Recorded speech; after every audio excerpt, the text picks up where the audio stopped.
Las aguas absolutamente oscuras. No hay tierra en el horizonte.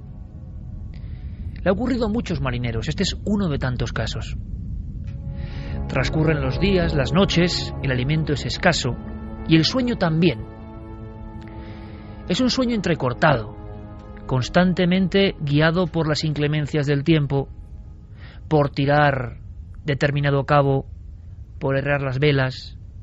Un sueño que nunca acaba de ser profundo y entonces se entra, quizá, quién sabe, en un extraño estado alterado de conciencia. Y de pronto, en mitad de las aguas, en mitad de la más absoluta oscuridad, en mitad de la nada, algo o alguien, un bulto flotando, amorfo, una especie de objeto perdido. El marinero, a solas en la pequeña embarcación, lo observa detenidamente. Hay un instante y hay que entenderlo, hay que meterse en su piel, en que en mitad del océano ese hombre de la mar cree que está a muy pocos metros de un cuerpo a la deriva, de un hombre muerto. Intenta aproximarse con la mirada, intenta incluso acercarse, pero algo hace saltar todas las alarmas. En un instante, ese cuerpo en mitad de la nada, ese cuerpo que está boca abajo, ese cuerpo anatomía de un ahogado, se gira lentamente y le sonríe. Esa cara es extraña, esa cara es distinta, esa cara no parece humana. Acto seguido, algo llama la atención. El vello de la nuca se eriza. Por el otro lado de la embarcación, muy cerca de él, se oye un ruido. Son unas manos desconocidas, unas manos huesudas, unas manos de alguien que está abordando la embarcación. Ha ocurrido no pocas veces, y al marinero solitario le queda una sola opción: arrojarse a las gélidas aguas y poner fin a sus días. Esta escena nos habla de ¿qué? ¿De una realidad que ocurre dentro solo del cerebro? ¿O algo que en determinadas circunstancias de soledad se encuentra con el ser humano, con el lobo de mar? Nos han llegado sucesos idénticos a este, algunos más sobrecogedores que esta noche vais a conocer, porque en el fondo esta noche es un viaje a lo profundo y desconocido del cerebro. El cerebro que a veces, como antena de radio, conecta con cosas increíbles. Y hay mucho más. Esta noche especialmente, os lo aseguro, amigos de Milenio 3, hay mucho más. En busca de una explicación. Iker Jiménez, Milenio 3. 1:41. Veréis, lo que nos ha pasado es como cuando uno habla de leyendas urbanas, como tantas veces hemos contado con Diego Marañón o con Santi Camacho, ¿verdad? Y uno piensa eso en leyendas urbanas. Es más, yo entono el mea culpa, porque creo que en alguna ocasión hemos hablado de esto como leyenda urbana. Hasta que, creo claro, que en las primeras temporadas de Cuarto Milenio hicimos algo comentándolo como una leyenda urbana, así, como algo que no era real. Y como a mí en mi vida me ha pasado muchas veces, todo ufano, el creer que uno sabe, no, es que esto es un mito, y hasta que el mito te revienta en todas las narices, claro, y uno se queda como diciendo, uy, ¿qué ha pasado? Lo va a contar Carmen, pero yo solo os digo una cosa. Ayer, una persona de nuestra absoluta confianza, no la prima de un primo, de un amigo, una persona que podemos decir que vemos diariamente, una persona que trabaja un poco en el ámbito de nuestros conocidos, de absoluta confianza, una chica joven, le ocurrió algo que da miedo de verdad, y algo que tiene varias incógnitas. ¿Cómo determinadas cosas, principios activos de la naturaleza, pueden dominar el cerebro? ¿Cómo uno se puede convertir en un zombie? ¿Cómo suena? Esto nos va a recordar a las historias del vudú y el polvo zombie, que a uno le expulsaban una sustancia en la cara y se quedaba como un esclavo. El término se reduce a escopolamina. Y mucha gente hoy esta noche, quizá esta noche a partir de ahora menos, cree y sigue creyendo que estos son cuentos de brujas y leyendas urbanas, porque es el típico cuento de brujas. Alguien que en la calle te embruja y te domina y hace lo que quiera contigo. Bien. Yo ayer por la tarde nos entrevistamos en nuestra propia casa con esta chica, y yo pocas veces he visto no solo un rostro de terror, y creo que hemos visto muchos rostros de terror en nuestra vida, por fortuna o por desgracia, sino de absoluto desconcierto. La persona desconcertada. Y todo empezó en plena calle, en pleno corazón de Madrid, antes de ayer, en pleno corazón de Madrid, a la 1 de la tarde, junto a una frutería, con gente pasando, y simplemente dos desconocidos que quieren preguntar algo. Y ahí se empieza, por lo menos para mí, a desmembrar esa leyenda urbana. Lo hemos vivido nosotros, lo va a contar Carmen, y luego iremos viendo especialistas, escuchando informes, porque si esto, amigos y amigas de Milenio, es verdad, esta noche, más allá del tema, tenemos que dar voz de alarma. Tenemos que avisar a la gente. Por favor, hay que estar ojo a visor, porque esto está pasando en el corazón de Madrid. Y esto parecía leyenda de fuera, o ocurría en otros lugares, y está pasando en Madrid. Yo no diría, sí, esto es verdad. Yo te digo, esto es verdad. O sea, hay un informe médico y hay una denuncia delante de la policía, con lo cual es completamente cierto. Vamos a poner a la gente en situación. Son las 12:30 de la mañana, más o menos. Esta chica joven, 22 años, baja como cualquier otro día a comprar las tiendas normales que hay alrededor de su domicilio. Delante de la frutería, un chico de unos 30 años, más o menos, no muy alto. Ella lo identifica como alguien boliviano. Llama su atención, la pide por favor que se acerque y dice, bueno, mira, es que me da mucha vergüenza, no sé leer, me han dado esta dirección, es por si me puedes indicar cómo puedo llegar. Ella, que es una chica paraguaya, pues ve a alguien sudamericano también que necesita su ayuda y no se lo piensa dos veces. Coge el papelito, ve que es una letra muy pequeña y se lo acerca a la cara. En ese momento comete el error, porque al parecer pues inhala algo de escopolamina o burundanga, como también se la conoce. Justamente para que haga efecto esa droga, hay otra compinche, que es una mujer de unos 50 años, argentina, baja, bastante gruesa, lleva un sombrero en la cabeza, y para que vaya haciendo efecto esa droga, le dicen a la chica, bueno, si tú no sabes muy bien dónde está, vamos a preguntar también a esta señora. Es decir, empiezan a entablar una conversación hasta que ella en pocos segundos asegura que siente un leve mareo y ya no recuerda nada. La siguiente escena, Iker, es ya en su domicilio, en la cocina, empieza a tener retazos de cosas. Cree que ha ido al banco, se ve con dinero, cree que le ha acompañado una señora, pero no está muy segura de nada, porque hay como unos minutos en los que no recuerda nada.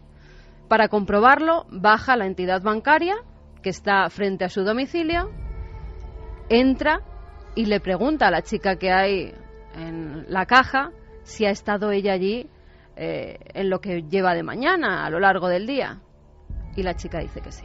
No solo dice que sí, sino que ha sacado todo su dinero. Ha sacado todo su dinero de la cuenta bancaria. Acompañada de esa mujer. La chica le dice, sí, has venido aquí hace unos minutos, acompañada de tu madre, y habéis sacado todo el dinero de la cuenta. Ella en ese momento, claro, la da un ataque de ansiedad tremendo. En la entidad bancaria no saben lo que la pasa, con lo cual avisan al SAMUR y a la policía. Inmediatamente el SAMUR, como la ve que no sabe prácticamente dónde está desorientada, dice cosas incoherentes, la trasladan al Gregorio Marañón. La policía se queda con las imágenes que hay grabadas de la entidad bancaria, con lo cual se puede identificar a la persona perfectamente que la acompañaba. Ahora entiendo, por eso quizá llevaba un sombrero. También, quizá por eso llevaba un sombrero. Pero bueno, por la forma, su rostro lo puede tapar, pero es que se puede ver perfectamente la ropa que llevaba, cómo era físicamente. En algún momento se mueve y se puede ver cómo es físicamente esta señora. Ella es trasladada al Gregorio Marañón, donde la empiezan a hacer pruebas. Inmediatamente, antes incluso de que le hagan la prueba, el médico, en el informe que leíamos, dice posible intoxicación de escopolamina. Para agregar todavía la inquietud que nos ha llegado a nosotros y que queremos trasladar no por cuestión de alarma, sino por cuestión de lógica, que es que esto está pasando en las calles. Es que en el Gregorio Marañón le dicen que están recibiendo casos abundantes en las últimas semanas de personas que han actuado como autómatas. Lo asombroso de todo esto es que el cuerpo y la conciencia entran en lo que llaman estado de automatismo. que yo no acabo de entender como una simple sustancia, no tan simple. Ahora vamos a intentar, hacemos este dossier en tiempo real, vamos a intentar contar todo lo que hemos podido averiguar. Esta chica no se desmaya, esta chica no está groggy, esta chica le hace la analítica de todo tipo de drogas, de sustancias, y el informe viene con todo el episodio congruente con inhalación de escopolamina, o lo que se llama en Sudamérica burundanga, que era, digamos, que la leyenda urbana, ¿no? Lo increíble es que tú haces lo que te dicen que hagas. La pregunta es hasta qué punto puedes llegar a hacer lo que te dicen que hagas. En este caso ella llega y está tan bien que la persona de la sucursal bancaria no duda en entregar su dinero. Lo asombroso es que ella todavía no sabe qué ocurrió en ese tiempo, qué se habló, qué se dijeron. La pregunta es si ella decide subir a una casa. Es que ya ha pasado. Sin problema. Es que ya ha pasado. Mira, uno de los primeros, de las primeras cosas que la hacen, además de en un principio orientarla, preguntar, intentar, pasados unos minutos, completar la historia para ver qué ha pasado, es hacerle un reconocimiento ginecológico para ver si ha sido violada.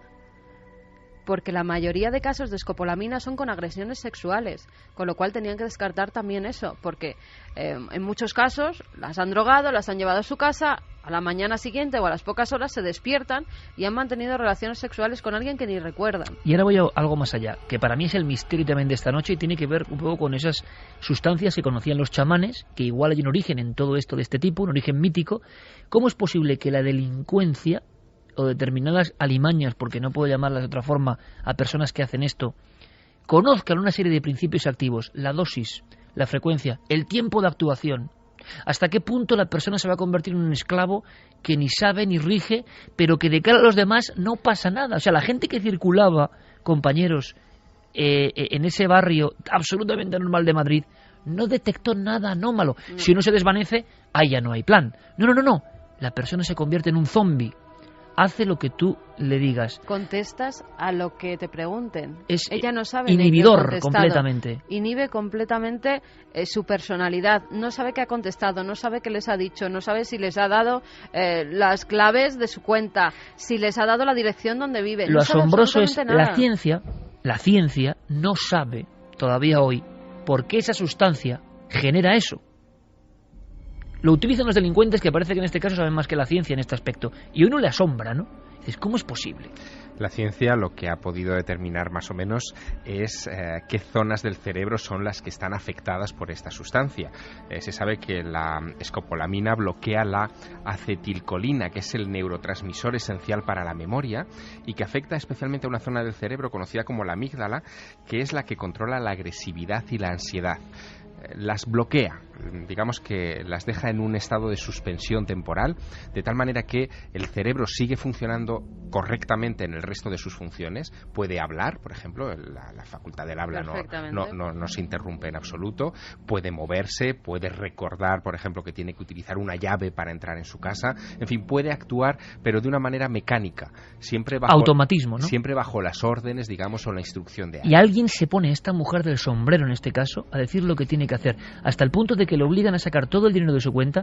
Imaginaos una chica modesta que lleva ahorrando años, le han quitado todo y la mujer incluso le indica, dame un sobre, con esa frialdad. A mí lo que me aterra es la frialdad de los delincuentes. Que la mujer le decía en el banco, porque recuerda retazos, hay cosas que la recuerda y otras que no sabe absolutamente nada, no sabe cómo volvió a casa, no sabe cómo llegó hasta el banco, ni el tiempo transcurrido tampoco. Sabe que esa señora le pedía un sobre, di que te den un sobre, di que te den un sobre. Y también algo que yo ya cuando me lo contaba digo, madre mía, esto.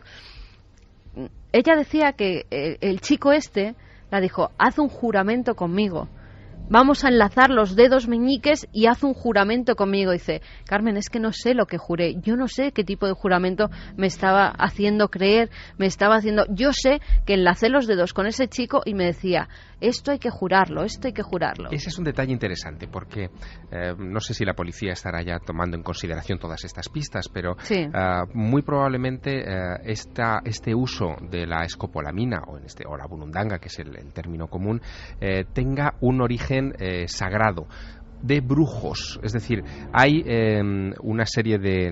Nos lo temíamos. Claro, Javier. hay una serie de lugares en los que se utiliza dentro de ámbitos de la brujería, de los videntes, de los echadores de cartas, de todo este tipo de magia afro-brasileña, por ejemplo, que está llegando a Europa en estos últimos años, y quizá ahí tengamos una pista. Es decir, ese sería el circuito en el que habría que empezar a buscar. Porque la historia de esta droga o de esta sustancia... Antes de que me cuentes es la historia, fascinante. Por eso, Javier, vamos a saber qué es esta sustancia que parece que está envuelta, hasta en este caso ocurrido anteayer en pleno corazón de Madrid, y que no es el único, por desgracia, que no es el único, y os va a sorprender todo lo que van a contar especialistas médicos.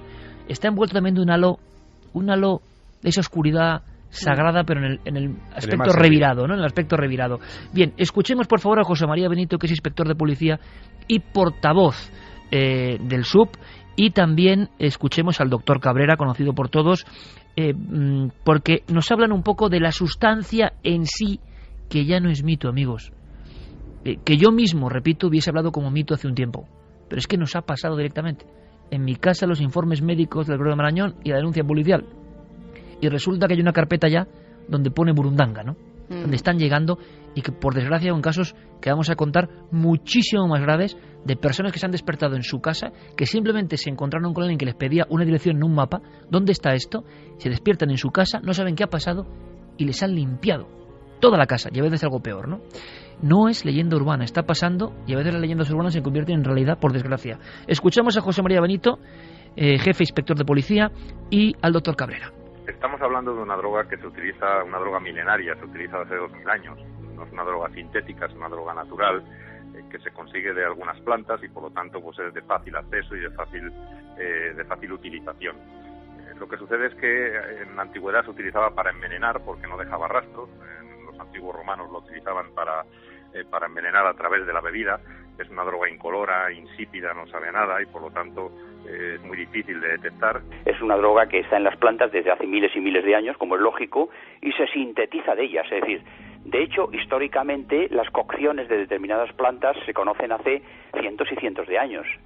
Lo que se ha conocido más recientemente es el principio activo, que es la escopolamina. Bueno, la burundanga es el nombre que se le ha puesto popularmente a una mezcla de alcaloides procedentes de determinadas plantas. Y dentro de esa mezcla, uno de los alcaloides más abundantes es la escopolamina. Pero hay otros alcaloides. Lo que ocurre es que la escopolamina, digamos, es el principio activo nuclear de esta cocción que se llama burundanga. Operación Burundanga, operación Escopolamina esta noche en Milenio 3, y lo entendéis, ¿verdad? Por fuerza mayor.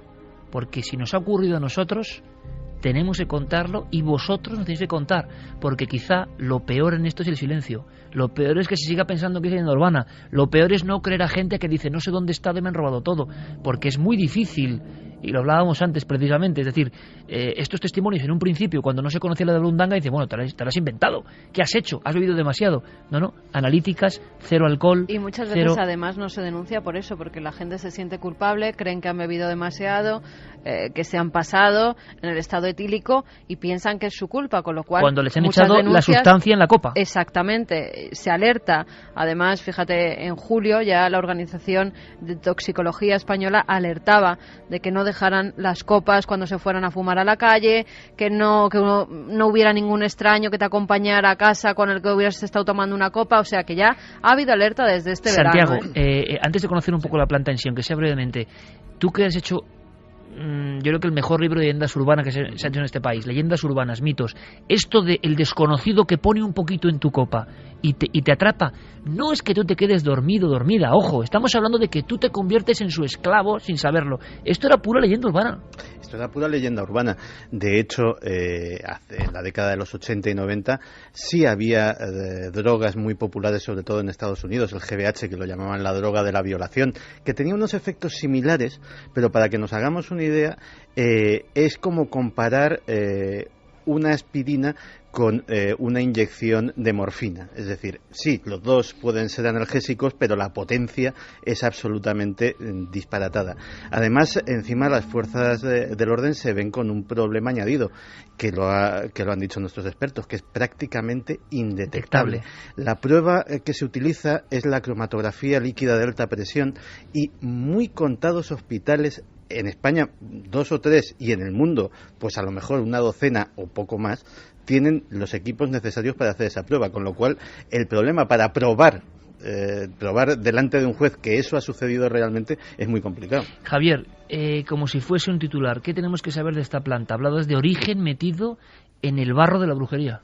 Bueno, primero, el preparado que se hace de esta planta es incoloro e inodoro. Esa es la parte fundamental. Es decir, que se camufla en todo. Se camufla en todo y entra sobre todo por la superficie de la piel, ¿no? A partir de ahí nos afecta, además de una manera muy rápida. Pero el origen es un origen vegetal, viene de una serie de plantas que tienen distintos nombres según la ubicación geográfica, pero que todas ellas son plantas americanas. Estamos hablando... Se habla de Colombia como lugar fundamental, ¿no? Estamos hablando de Colombia como lugar fundamental, aunque también hay otras variantes, plantas emparentadas, sobre todo en la zona de México y la frontera con los Estados Unidos. En el caso de Colombia estaríamos hablando de la Brugmansia, que es una especie de flor en arbusto, que es llamada en Colombia la trompeta del diablo, porque tiene esa flor, tiene ese aspecto. Muy adecuado, por cierto. No, claro, porque se sabe desde tiempo inmemorial cuáles son sus efectos, por eso se llama la trompeta del diablo. También la sustancia que se destila de la cocción de esa planta se la denominaba, antes de que se acuñara el nombre de burundanga, que tiene origen africano, afrocubano, el término, se le llamaba en Colombia la borrachera. En otros lugares... O el aliento del diablo, claro, Javi, también. Sí, fíjate, en México, por ejemplo, donde no estaríamos hablando de la brugmansia, sino que estaríamos hablando de la datura o el toloache, allí se le habla de la hierba del diablo o el águila de la oscuridad. Fue utilizada, por ejemplo, por el famoso Carlos Castaneda en sus enseñanzas de Don Juan. El famoso chamán antropólogo moderno Castaneda utilizaba esta sustancia. Absolutamente. Carlos Castaneda, cuando es iniciado por Don Juan en toda esta historia de las sustancias alucinógenas naturales. Para quien no lo sepa, Javier, simplemente Castaneda es un antropólogo que se decide a dar paso a investigar, a ser iniciado por un chamán, y sus libros se convertirán en iconos de una época, final de los 60, porque él, digamos, sigue las enseñanzas de los antiguos indios mexicanos. Absolutamente. En la época de finales de los 60 en la que tú estás situándonos, se publican una serie de libros que cambiarán, yo creo que la percepción de muchas personas. El tercer ojo de Lausanne Rampa, por ejemplo, y sobre todo las enseñanzas de Don Juan de Carlos Castaneda, donde este hombre se embarca en una aventura entre antropológica y espiritual con un chamán yaqui llamado Juan Matus, que le conducirá al corazón del desierto de Sonora a ingerir una serie de sustancias. Un libro, por cierto, para mí, que lo he vuelto a releer, alucinante también, totalmente. Espectacularmente escrito. Pero lo que no sabía es que se administraba en estas prácticas la escopolamina. Exactamente, no en la forma del peyote, sino en la forma del toloache o de la datura, que es una planta hermanada con la burundanga, con lo que se utiliza para generar esta sustancia en lugares un poco más tropicales, como podía ser Colombia. Y es muy curioso porque la datura o toloache en México ha tenido todo tipo de usos. Usos de visión, es decir, para romper, digamos, las fronteras de la percepción inmediata, pero también usos dentro de la brujería. Hace apenas un año y pico se publicaba en México un libro muy curioso que yo tuve ocasión de traerme y que he consultado justo para este programa, que se titula Los brujos del poder, el ocultismo en la política mexicana, donde se cuenta la historia de que la primera dama de México, Marta Sagún, esposa de Vicente Fox, que fue presidente del país, enamoró a su marido utilizando la datura como una sustancia dentro de un contexto de brujería. Y eso no es un caso excepcional. Lo curioso es que en México el uso de este tipo de plantas es mucho más común, más extendido, más habitual, más permitido y mejor visto de lo que nos imaginamos. Una cosa, porque es importante, simplemente, nosotros hemos lanzado vía Guillermo León rápidamente la alarma, porque tú también viste a esta chica que se llama Ángela.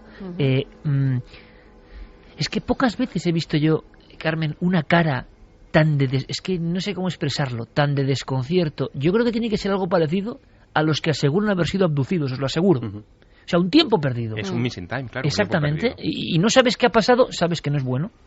sabes que te han manejado con otra voluntad. Sabes que estás con personas, lo primero que te han robado todo el dinero y que te podían haber hecho cualquier otra cosa. Esa mujer oronda del sombrero, que desde luego, si alguien la ha visto, por favor, y pedimos información, porque en este caso el medio tiene que servir como voz de alarma. Le enseño un fajo de billetes, ¿no? Hay una cosa ahí que ellos pueden saber muy bien cómo se trata la escopolamina o cómo le llega a la gente, lo que pasa que no lo tienen todo tan controlado, porque esto se produce enfrente de una entidad bancaria con cámaras y entran en otra entidad bancaria con cámaras, con lo cual la policía tampoco es tonta y está utilizando todos los medios para encontrar a estos dos individuos. Sí, pero lo que asombra, no sé qué os parece, compañeros, es la frialdad, ¿cómo deciros? El estudio, la falta de temor de esta gente que organiza todo ese ritual, que acompaña a la chica, que pasa minutos hablando con ella y que la meten en ese mundo extrañísimo y que luego, además, por fortuna, la abandonan sin hacerla nada. Pero la han dejado sin un solo euro. Se está dando en chicas de entre 18 y 25 años. La mayor parte de los casos que se están produciendo en España va en ese nivel, 18-25 años, no pueden tener mucho dinero en la cuenta porque si no el banco se alertaría. Si sacas además más de 3.000 euros, sabéis que tenéis que firmar, que tenéis Hablamos que hacer de no ir a un cajero, de entrar dentro de la oficina bancaria. También se puede hacer con cajeros, ¿eh? Lo que pasa es que si quieres sacar más dinero, el cajero te da hasta determinado dinero. Pero lo que voy es que, tú imagínate en el cajero, estamos todos visualizando la escena, ¿no? Que esto ha pasado en Madrid. A lo que voy, que a mí me impresiona es esa frialdad de hacer pasarse por tu madre, que tú no digas que no, que como un robot entres en la oficina bancaria dentro, que esperes, que te sientes, que pidas el dinero, que firmes, y la señora al lado con el sombrero. Es que me deja alucinado, es como una falta de temor a la autoridad que esta gente. Porque en la mayoría de las ocasiones, y corregidme si me equivoco, los que están utilizando la burundanga son personas que vienen de otros países, que ya lo han utilizado en otros países. Sí. Se trata de redes, a veces muy organizadas, otras menos, de delincuencia, que en su lugar de origen han ensayado una y mil veces con personas de todo tipo y que llegan a España, nos ven desprevenidos, no nos creemos estas historias, no forma parte de nuestro entorno cultural ni botánico. No nos creemos estas historias. Y sin embargo ¿cómo somos va a venir víctimas alguien, de ello? me va a embrujar y yo voy a hacer lo que él diga y me va a meter en mi casa y le voy a dar todo, pues sí, o voy a ser violado? Vamos a hacer una cosa, seguimos la investigación y ahora, Carmen, enseguida conectamos a ver si... Sí, porque hay muchos más casos. A ver si hay casos que están llegando esta misma noche. Y luego hay algo de Javier Pérez Campos que a mí ya me ha dejado alucinado. O sea, indagando en la red, resulta que en España hoy, a mí esto ya... O sea, pues vale, pues viva, ¿no? Todo, porque se vende burundanga escopolamina en España a través de la red, con teléfonos, direcciones. Ahora indagaremos en eso porque ya es como el alucine. O sea, sabemos que esto genera esto y se vende y nadie hace nada. En fin, vamos a escuchar al doctor Cabrera de nuevo y ojo con este testimonio. Le agradecemos muchísimo, lo ha grabado nuestro compañero Fermín. Teresa Echevarría, ella es enfermera de la Comisión de Violencia Intrafamiliar del Hospital Clínic de Barcelona. Ella es la responsable del Hospital de Agresiones Sexuales. Nos está contando que están llegando decenas de denuncias en España, en Barcelona, y además, de alguna forma, Fermín, creo que interpreto tus palabras, tú me lo decías, estaba muy agradecida con el hecho de que por fin se hable de esto, que están llegando agresiones sexuales en Barcelona diariamente prácticamente, o una vez a la semana o una vez cada 2 semanas, con casos de escopolamina. O sea, esto no se puede quedar en una historia de brujos que nadie se cree, porque somos también muy dados a eso. Escuchamos al doctor Cabrera y le agradecemos, por favor, claro que sí, la presencia y deferencia a una persona que se encarga en el hospital de un ámbito tan delicado como las agresiones sexuales, donde ya saben muy bien esto de la trompeta del diablo, lo conocen perfectamente. ¿Qué es lo que hace? Pues aparte de abrir las pupilas, sequedad de mucosas, enlentecimiento cardíaco y una serie de efectos, digamos, fisiológicos, desde el punto de vista psíquico o neurológico, lo que hace es bloquear la memoria de la persona, generar un estado de sedación en el que la persona no se duerme, sino que se queda como inhibida, es decir, como disociada, de tal manera que, estando de pie, puede hacer cosas, pero siempre a voluntad del que está al lado diciéndoselas. Existen situaciones en que la persona, por ejemplo, es consciente pero es incapaz de reaccionar o moverse porque está incapacitada. Todo lo que es el sistema motor lo tiene totalmente bloqueado, que es el caso más terrible, sobre todo en el caso de las agresiones sexuales, y después ni hay otros inductores que simplemente te reducen la voluntad, te vuelves una persona obediente y con un estatus, como si dijéramos, de obnubilación, es decir, como perdido. Por lo tanto, estas personas son las ideales para manipularlas en caso de robos, y despiertas después de unas horas sin poder recordar más que una situación puntual anterior. 2 y 9 minutos, un programa especial porque estamos realmente sensibilizados con algo que hemos vivido casi en primera persona. O sea, ya no hay mito, estáis escuchando a profesionales del ámbito forense, policial y médico hablando de una realidad oscurecida, no sé por qué, porque está ocurriendo. Antes de escuchar vuestros testimonios y casos, escuchemos a Alfredo Perdiguero. Él es portavoz del sindicato de la policía, y de nuevo Teresa Echevarría, porque es que ha habido algunos locales en España que se han detenido a los integrantes porque todo estaba perfectamente manejado, como si fuese una especie de teatro donde uno entraba y desde luego se convertía en un teatro de pesadillas. Los últimos grupúsculos que hemos desarticulado y tenido aquí en Madrid, además, casualmente, eran las relaciones públicas, los camareros y los propietarios del local, los que estaban todos compinchados para aprovecharse de lo que sacaban. Claro, era una ganancia relativamente muy fácil, porque en relaciones públicas se fijaba en aquel que estaba un poco ebrio, le bajaba al local, el camarero ya se le ponía la copa con esta sustancia, el dueño del local que lo permitía, con lo cual ganaban todos, y lo único que perdía era el pobrecillo que por haber tomado una copa de más, se aprovechaban y dejaban la cuenta cero. Para acceder a domicilios, porque te conducen hasta su domicilio, abren su puerta, es decir, todo el delito, porque de hecho esta acción de administrar una droga a una persona con la intención de reducirla o agredirla, se convierte en un acto poco delictivo, porque en realidad la violencia casi es inexistente. Tú participas de la situación, pero participas bajo el efecto de una droga. Y yo creo, amigos, amigas, Milenio 3 en la cadena SER, que lo que más asombra y, en mi opinión, más espanta es eso, que tú participas de tu propia ruina en este caso. Es decir, tú eres como un monigote, que ahí está el misterio. O sea, ¿qué pasa para que el ser humano acceda a esa inhibición total, pero sea perfectamente consciente, y aunque tú veas a gente al lado no puedas pedir ayuda porque no te dejan? Veíamos un ejemplo muy claro hace unos meses en el telediario, unas imágenes que aparecieron, era el caso de Adriana, una joven que había sufrido este tipo de abuso en Barcelona. Ella decía además, y hablaba de esa especie de confabulación entre los miembros del bar, entre la persona que ejerce de gancho, que la lleva hasta allí, hasta ese local del horror, porque en ese momento ella es incapaz, sabe, dice en su interior que algo va mal, pero es incapaz de comentárselo a su compañera, porque además en ningún momento la dejan que tenga ningún contacto con ella.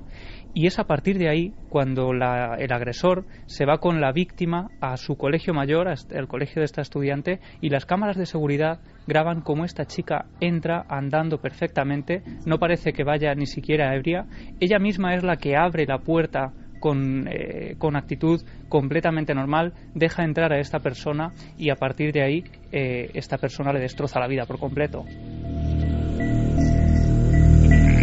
Y hay algo más, que ocurre en un local, que ocurre en un bar, que siempre ha habido muchas leyendas, ¿no?, en torno a ciertos lugares. No quiere decir que sea menos grave, pero que tú vayas a la frutería y te vengan dos personas preguntando por una dirección. Y hemos visto casos, y nos hemos documentado en Ecuador, en Colombia, que incluso se aprovecha hasta dónde sopla el viento, o poner unas letras muy pequeñas para que esa dirección tú tengas que acercarte el papel tanto a la cara que no haya dudas de la dosis de escopolamina que te llega al cuerpo. Es que las dosis son ridículamente bajas. Para un efecto así hace falta una dosis de aproximadamente 3 miligramos, porque si fuese una dosis de 10 miligramos estaríamos hablando de una dosis mortal. 10 miligramos es depresión completa del sistema nervioso central y coma irreversible. Las dosis terapéuticas, porque se usa en muchas medicinas, son de 0,33 miligramos. Es decir, si nos hacemos una idea, que los que no somos duchos en farmacia pues nos cuesta, de lo que abulta 1 miligramo, pues nos podremos hacer una idea de lo... Es nada. Nada, o sea, es una mota de polvo, es un grano que te entre simplemente por la nariz y de ahí al torrente sanguíneo. Oye, Santi, una cosa, vamos a escuchar a nuestra gente, al público de Milenio 3, que a mí me ha alucinado porque, claro, ya como lo intuimos, servicios de inteligencia, ejércitos, servicios secretos han intentado utilizar esta planta milenaria con determinados tipos de fines sombríos, ¿no? Pero hay una cosa, aunque sea gráficamente, se hicieron cálculos de cómo zombificar a una población o cómo convertir una población en un grupo de autómatas. Sí, y la verdad es que ya lo que llena de pavor es que se hicieran los cálculos, es decir, uno de los potenciales usos de la escopolamina en el ámbito o militar como arma química o de los servicios de inteligencia era coger una determinada población y convertirla en zombies, convertirla en seres carentes absolutamente de voluntad. El problema era que en la época en que se hicieron estos cálculos, que fue en 1950, la escopolamina no era tan fácil de obtener como ahora. De hecho, Javier nos ha hablado de los usos sagrados y de una serie de plantas sagradas, pero parte de este problema viene de la globalización. A día de hoy, la escopolamina en los dos países mayores productores son la India y China, donde hay factorías enormes donde se produce la sustancia para sus usos legítimos, que son muchos, desde oftalmología, cirugía, hasta los parches para evitar el mareo. El Parkinson. Para el Parkinson, los temblores de Parkinson. O sea, como siempre, es una sustancia de la naturaleza, pero que tiene una doble cara, ¿no? Claro. El problema es que parte de esa producción termina en el mercado negro y, como nos va a contar Javi, en Internet. Pues bien, en aquella época donde no era tan fácil ni en Internet ni en ningún sitio conseguirla ni tan abundante, se estimó que, claro, había que utilizar una cantidad en el suministro de agua de una gran ciudad equivalente a 10.000 kilos por millón de habitantes. Y bueno, se consideró poco práctico. Con 50.000 kilos zombificarían a todo Madrid. Sí. Hombre, son muchos kilos. Son 50 toneladas, es un contenedor, ¿eh? O sea, tampoco... Un contenedor en el agua. Es un contenedor de un camión. Claro, la gran pregunta es, ¿qué puede hacer alguien en ese estado de automatismo? Que a mí es lo que más me intriga, repito, de todo esto. ¿Alguien hace caso a lo que le digan? Como ha ocurrido con esta pobre chica, amiga nuestra, que le han quitado hasta el último euro, pero es que encima, la sensación de, es que se lo he dado yo encima. Lo he pedido yo, dominada por estas personas. O sea, brujería total, si uno se lo cuenta así. Pero el asunto es, ¿hasta qué punto alguien puede llegar dominado por estos individuos? ¿Se podría llegar, por ejemplo, a matar, a percutir un arma, a hacer un asesinato de encargo con escopolamina? Creo que Santi tiene luego algunos datos, pero conectamos directamente, repetimos vías de contacto, Carmen, y a ver qué nos cuentan. Nos pueden seguir escribiendo a Nave del Misterio en Google Plus, en Facebook y en Twitter, y milenio3 con número @cadenaser.com. Mira, nos decían Peñas Rojas, esto es verdad, le pasó a una mujer de aquí y en la misma calle le quitaron un anillo y pulsera de oro que llevaba puesto. Diana Angulo, es verdad, eso le pasó a una tía mía, muy, muy mayor, se lo echó una mujer y mi tía la dejó entrar en casa y le dio el dinero y quién sabe qué otras cosas más, ya que ella no quiso contar casi nada y me imagino que no recordaría todo. Y aparte también la vergüenza, ¿no? Hay que entender la vergüenza de muchas de las personas que desde fuera no se puede entender. ¿Cómo que has dejado entrar aquí en tu casa? No se puede entender. Nico Venegas dice, no es leyenda urbana, es realidad. Me contó hace unas semanas un policía nacional español, que es muy frecuente, que hay muchas denuncias de gente que cree haber ligado, mete al liga en su casa, la dejan sin sentido y encuentran el piso completamente limpio. Muchísimo cuidado. Decía Fermín Agustí, hablando del Hospital Clínic de Barcelona, y esto no se cuenta, que hay unas 250 denuncias al año y 25, porque hay muchas que no se pueden descubrir, pero 25 se puede probar que son por escopolamina en España en los últimos años. En el Gregorio Marañón a Ángela le dijeron que casi cada día estaba llegando un caso, con lo cual estamos hablando de, en un solo hospital, 365 casos al año, más o menos. José Luis Méndez, a mi hermano y a un amigo suyo le echaron eso o algo parecido en una bebida, en un local. No recordaban ninguno de los dos absolutamente nada, pero los dos acabaron muy mal. Mi hermano en el hospital. Beatriz Carpi Palacio, lo usan también por las viviendas. A una vecina de mi madre llamaron a la puerta, todo seguido de abrir, se lo soplaron, le pidieron todo el dinero que tenía en la casa. Suerte que solo tenía 80 euros y ella se los dio sin poner ninguna resistencia. Era en Lleida capital. Dice que no es la primera, no es el primer caso que se da allí. Estrada Quezada dice, sí, lastimosamente conozco a unas chicas, pero acabó en violación en Barcelona ciudad. Pablo Fernández, buenas noches. Hace unos meses a la abuela de un amigo mío le sucedió esto en un pueblo de Toledo. A la mujer se le acercó una pareja de jóvenes jóvenes bien arreglados. Le preguntaron por una calle que ni existía en esa localidad. La mujer dijo que no la conocía y ellos le dijeron, sí, mire, aquí tenemos un mapa. A lo cual ella se acercó, le soplaron esa droga y la pobre mujer quedó aturdida. La hicieron ir a su casa con un coche, la metieron en un coche, a por la cartilla del banco. Ella la cogió, se dirigieron a la sucursal y sacó 700 euros, que los bribones se los quedaron. Al rato ella preguntaba por su dinero y los os podéis imaginar el insulto, le pusieron debajo de la axila un paquete de arroz, la dejaron cerca de su casa y se fueron. Las vecinas la vieron con el paquete de arroz y al poco tiempo, cuando volvió en sí, pues les contó lo sucedido. Seguramente el aturdimiento dure un par de horas, tiempo que ella luego se acordó de todo y le contó a sus más allegados. Dices, aturdimiento, pero tú con aturdimiento no pides en tu banco hasta el punto de que te creen perfectamente y te dan. O sea, es un aturdimiento, pero es como un estado hipnótico, podría ser. Mira, en el cine, si alguien ha visto el ejemplo es clarísimo, porque además hay un precedente cinematográfico. En Aníbal Lecter hay una escena en la cual a una de sus víctimas la tiene perfectamente consciente, la tiene perfectamente conforme y le está abriendo el cráneo sin que la víctima proteste porque le ha administrado escopolamina. Y esa persona habla y conversa y no parece preocupada por lo que le está sucediendo. Pues eso es un efecto que los que hayan visto la película pueden tener muy claro de lo que hace de verdad. Es un inhibidor de la voluntad, no de la conciencia. Es decir, uno es consciente de más o menos de lo que sucede, pero lo que pierde es, digamos, la iniciativa, la voluntad. Luis Fernando dice que en la ciudad de La Paz, en Bolivia, se están dando algunos casos y se ha confirmado la existencia de este fármaco en Bolivia, que tengan mucho cuidado. José Ángel Sánchez, esto ha pasado en Salamanca, a la tía de un amigo mío le quitaron 8.000 euros. Bueno, para que os hagáis una idea, cuando yo el jueves recibo sobre las 2 de la mañana, de la madrugada, un mensaje de Iker comentándome lo que había sucedido y planteando la posibilidad de que hiciéramos este programa, a mí me entró un escalofrío repentino porque recordé las advertencias que cada vez que yo pongo el pie en Bogotá, en Colombia, para hacer las promociones de mis libros, me hacen los editores, ¿no? De tener mucho cuidado, sobre todo con gente que se te acerca en la calle dándote una tarjeta de visita, pues, Javier, o una información. Esto es muy interesante taxi. Para que tú lo digas ahora. En un minuto apenas, ¿no? Yo creo que es muy interesante porque esto no sirve ahora mismo. Por desgracia, lo que le cuentan a Javier en Bogotá ahora mismo no sirve. ¿Y qué te decían? No, pues sobre todo que no aceptara ni siquiera el contacto con esa tarjeta, con ese papel que te dieran, con esa información en la calle. Aunque, perdona Javier, no está probado que por la piel se pueda...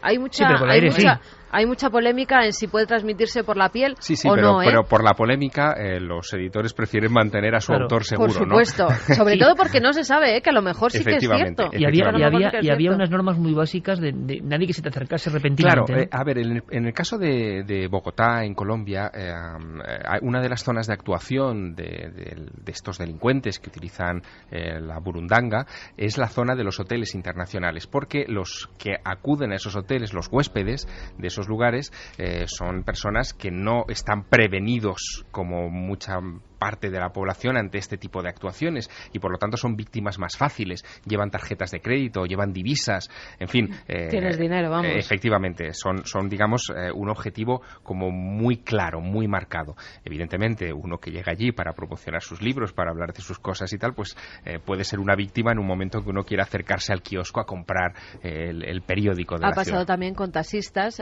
muchos de los taxis que no son, además, sabéis que en estos países puedes poner taxi siendo una persona normal y corriente que te dedicas, en Perú, por ejemplo, te venden en los semáforos lo que es la capillita que pone taxi, bueno, pues te lo venden por si quieres ser tu taxi en tus horas libres. Y esa gente está actuando de la misma forma. Los recoge a lo mejor en el aeropuerto, en la estación de tren, donde sea, lleva a la gente, les da una tarjeta, oiga, por si me quieren llamar durante estos días en el taxi. Y muchos de los turistas se han encontrado a veces en pleno desierto, otras veces a las afueras de la ciudad, sin nada, sin absolutamente nada, y que no saben lo que ha pasado. Por desgracia, uno de los casos, recuerdo yo, más gráficos, de una imagen más potente, por lo menos que a mí más me impresionó, y que luego se habló de que estaba la escopolamina por medio, fue el de aquel novillero sacrificado en Lima, español, no sé si lo recordáis, que iba a hacerse un poco nombre y fortuna en las plazas de ese... tuvo la mala idea en Lima de salir por la noche en algún lugar, imagino, no muy recomendable, y además mandamos un abrazo grandísimo a toda la colonia de Perú, que es un país que amamos y queremos, ¿no? Pero ocurrió esto, no tiene nada que ver, pasó. Y lo evisceraron por completo, ¿no? O sea, se encontró el cuerpo sin una sola víscera. En vez de cerebro tenía papel de periódico y estaba relleno como un muñeco. ¿Y qué le había pasado a este hombre? Y parece, con la investigación de Andrada y demás, que había una sustancia que le había dejado zombificado. Pero en este caso, sea quien fuere, fue un poco más allá, ¿no? Y aprovecharon para quitar. Otra doble leyenda urbana, es decir, la evisceración y todo eso, que no existe, y que leyenda urbana, y que parece que por desgracia aprendemos que sí ocurre. Lo alucinante es que hemos encontrado comercio de escopolamina en España a través de la red. Y yo espero que sean bromas, pero que parece que no son bromas. Y dices, bueno, ¿a dónde estamos llegando?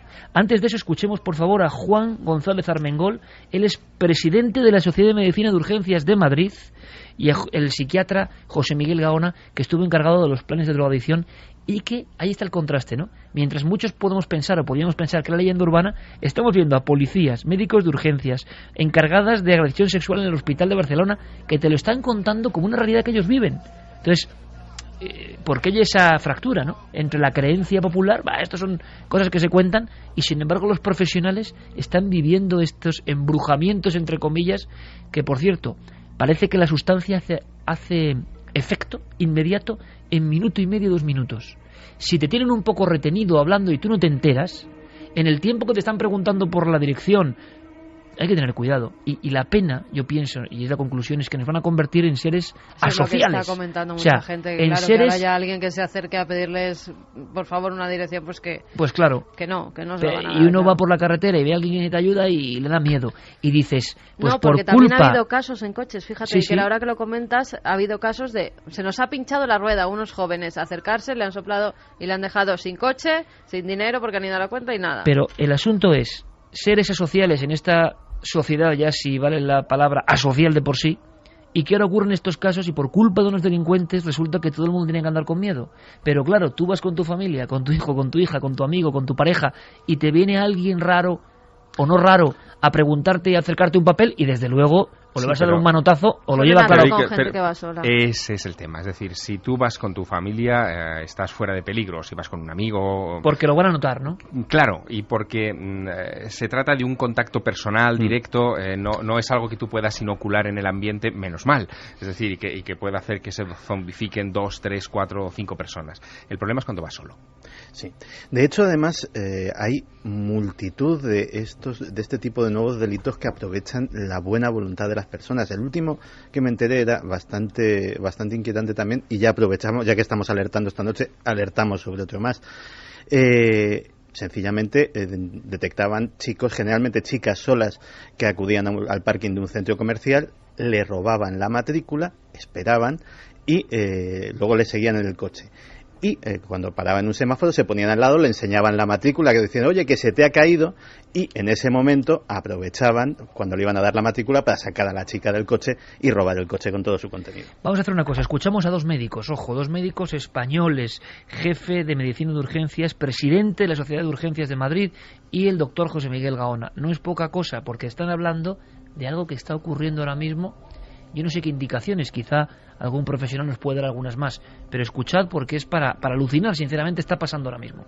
Se puede utilizar también para ancianos y ancianas para no lograr la voluntad a la hora de determinadas historias, de firmar determinados documentos. Por desgracia también se utilizan en los propios núcleos familiares, pues algunas madres o algunos padres, para mantener, digamos, quietos o que estén menos inquietos los niños. Y luego, por supuesto, en los grupos de población más jóvenes y eso, pues con ánimo y fines puramente sexuales.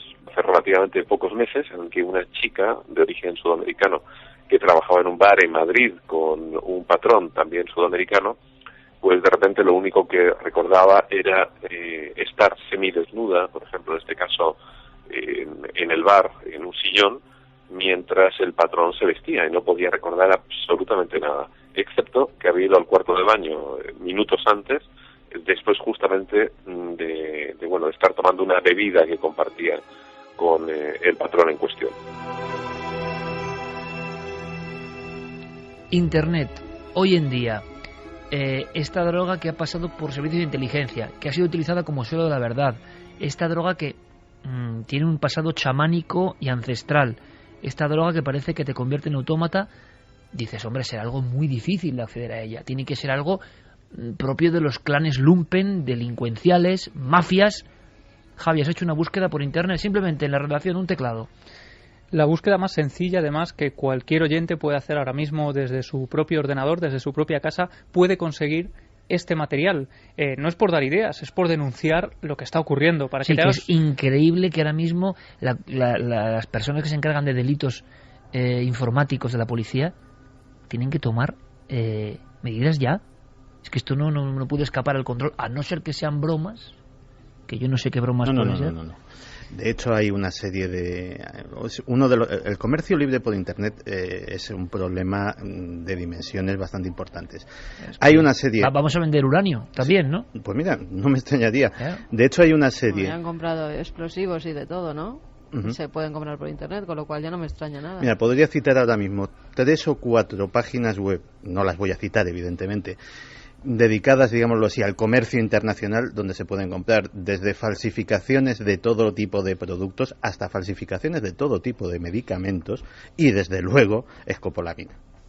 En este caso lo inquietante es que en España tenemos esos casos concretos. Cuando uno entra en estos blogs, lo primero que te dicen, y esto ya es un detalle, es que es el contenido para mayores de 18 años y que tú te haces responsable de lo que vas a ver y de lo que vas a comprar. Hay, por ejemplo, blogs exclusivos dedicados a la venta de la escopolamina. De hecho, ellos dicen que este tipo de ventas está sujeta únicamente y exclusivamente a personal docente, académico y profesional de la medicina. Es decir, que esto sería lógico y loable, es decir, personas que administran este principio activo para la mano, pero es un poco raro venderlo así, ¿no? El problema es que lo único que te piden es una cuenta corriente donde tienes que hacer un ingreso y no te piden absolutamente ningún título. Y puede ser médico o puede ser... Claro, ellos se curan en salud de esta forma. Y de hecho, igual que estos, hay otros tantos vendedores que ponen sus anuncios. Sí, y que para curarse en salud también dicen que este tipo de sustancias está recomendada para rituales, para infusiones, para decoración, y dicen que no se use de forma, pues para este tipo de hechos que se está utilizando. Lo terrible también, hay un anuncio que a mí me ha llamado la atención y dice, se vende burundanga líquida y en polvo, bar de Vera, Almería, viene el nombre del bar, preguntar por y un nombre de la persona, solo los fines de semana. Después estamos también, todos, incluido nuestro amigo Cristian Gálvez, poniendo unas caras aquí como diciendo, ¿esto puede ser real? O sea, ¿en qué país estamos? ¿Dónde vivimos? Es tremendo. Hay anuncios también. Por ejemplo, vendo burundanga, escopolamina de buena calidad a buen precio. Interesados pueden contactar directamente a través de este email. Solo hago negocios con gente seria. Desde Granada aparece otro anuncio, 100 euros 5 gramos de escopolamina.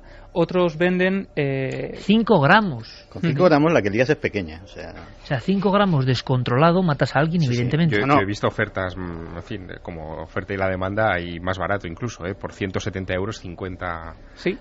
Esa es la gran oferta que hay en Internet ahora mismo. ¿Con cuánto matabas a una persona? Con 10 miligramos. Supongo que estaremos hablando de 5 gramos de sustancia muy diluida, porque si no... Sí, pero este de los 50 miligramos, 170 euros, matiza, vendo burundanga pura, en polvo, de muy buena calidad, 170 euros, incluye el envío, solo trata con gente que vive en España, y lo inquietante, Iker, es que a raíz de este anuncio en concreto se derivan una serie de respuestas de los usuarios que tienen acceso al anuncio. Hay uno que dice, hola, este es mi correo, estoy interesado en tu mercancía, me gustaría información sobre la misma.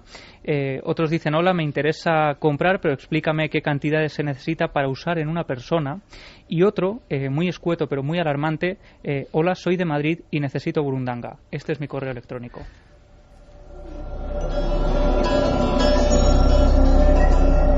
Hasta Jeremy Martínez está con una cara como diciendo, bueno, pero esto, o sea, ¿cómo es posible esto, no? Es posible y es tremendo. Mira, últimamente la policía española ha empezado a detectar una serie de robos en domicilios rarísimos. De repente llega la persona, abre con sus 2 vueltas de llave como ha dejado la puerta y se encuentra la casa desvalijada. Las ventanas están cerradas. ¿Por dónde ha entrado? Parece ser que los ladrones se han aficionado a utilizar una cosa que se llama la llave mágica. La llave mágica es una herramienta muy sofisticada de los cerrajeros que básicamente se adapta a las cerraduras de seguridad, es con lo que se puede abrir una puerta blindada sin destrozártela. Y aquí en España se vende a profesionales debidamente acreditados por un precio de unos 3.000 euros. Problema, te vas a una web rusa y por 4 perras te ponen en tu casa en menos de una semana tu llave mágica para que abras la puerta de todo tu bloque.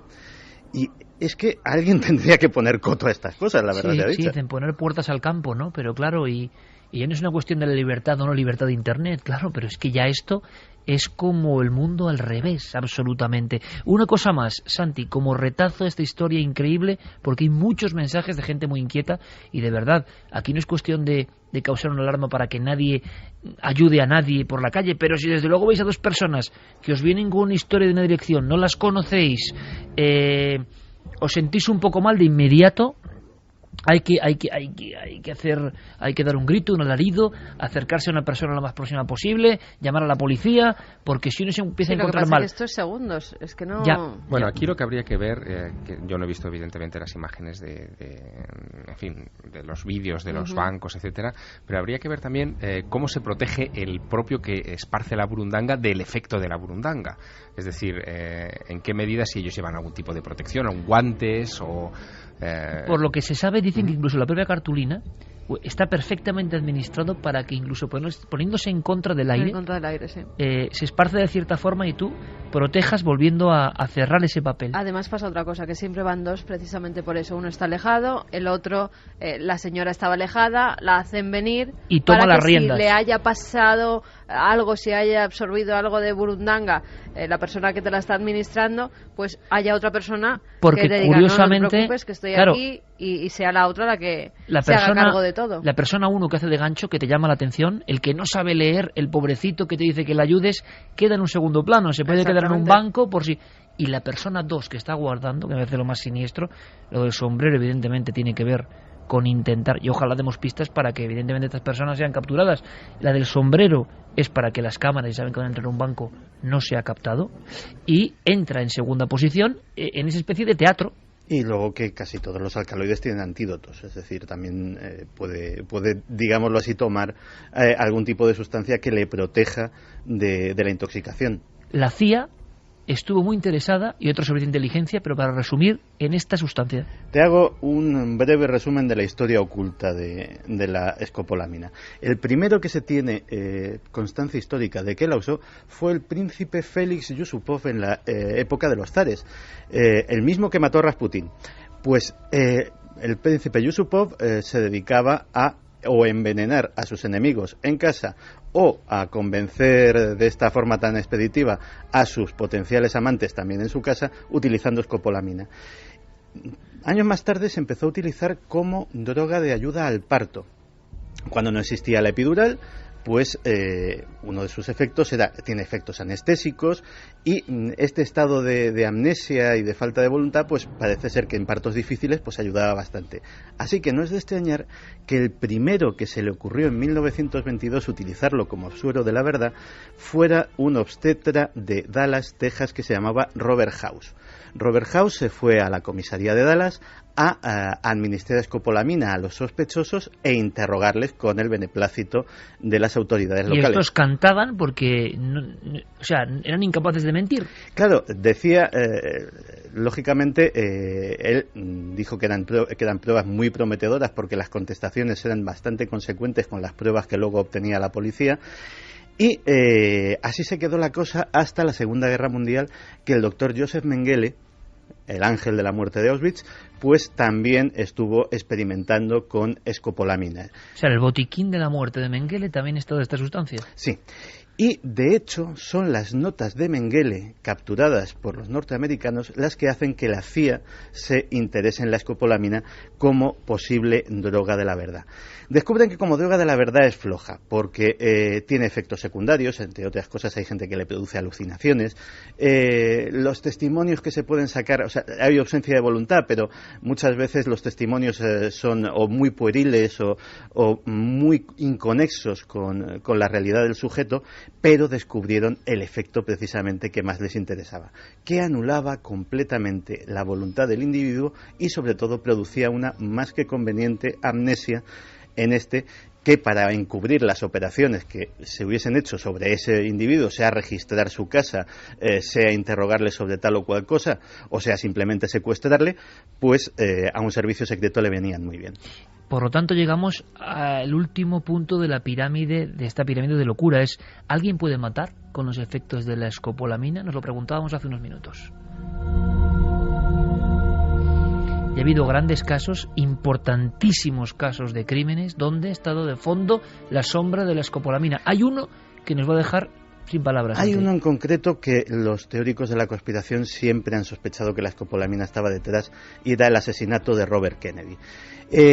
Cuando Sirhan dispara contra el candidato a presidente, contra el hermano del presidente John Fitzgerald Kennedy, el caso se torna bastante extraño, entre otras cosas porque él dice horas después que no se acuerda de nada, que no sabe lo que hace en ese hotel, que realmente no parecía un autómata, que es lo que se dijo en la prensa. Lo sigue manteniendo, o sea, es una cosa terrible, y muchos piensan que se encarceló a un inocente, sobre todo cuando se salieron a la luz los datos de la autopsia y se descubrió que el disparo que mató a Robert Kennedy fue hecho a quemarropa. Muy cerca, tenía quemaduras de pólvora, que cualquiera que haya visto simplemente series de televisión con tema forense sabe que significa que el disparo era hecho de muy cerca. Y Sirhan estaba a varios metros, 2 o 3 metros, cuando inició su tiroteo mortal. ¿Qué es la teoría de la sospecha? ¿En qué se basa? Pues una de dos, o que directamente se le indujo de alguna manera, utilizando escopolamina y otros medios, para que cometiese, fuera sin ser dueño de su voluntad, ese acto, o simplemente que bajo los efectos de la escopolamina se montó todo el barullo, alguien desde muy cerca aprovechó para dar el disparo mortal, se le colocó el arma en la mano y ante la amnesia del individuo, pues el caso ya estaba cerrado.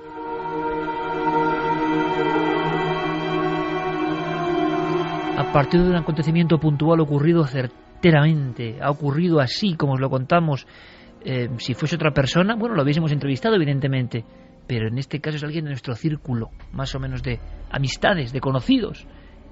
A partir de eso hemos conocido una planta que se hunde en las tradiciones milenarias de América, que está siendo refinada y tratada con un conocimiento científico que a veces a uno le da pena, ¿no? Como el mundo delincuencial tiene un ingenio, pero para el mal, que podía ser utilizado para el bien, hombre, alguna vez, ¿no? Y que la ciencia sabe que determinados principios actúan en el cerebro, pero esta zombificación o automatismo ocurre. ¿Pero por qué ocurre? Se inhibe el cerebro, bien, pero sigue habiendo preguntas sin responder, ¿no? Es una situación que evidentemente, como hemos visto, ha interesado a esas agrupaciones que están en los márgenes de lo oficial, servicios secretos y demás. Tenemos que acabar, evidentemente, en este recorrido de alarma con la voz de nuestra audiencia. Una voz de la audiencia que está inquieta, hay que decirlo, porque esto ya no es hablar de lejos, está ocurriendo aquí en España y los casos siguen llegando uno tras otro.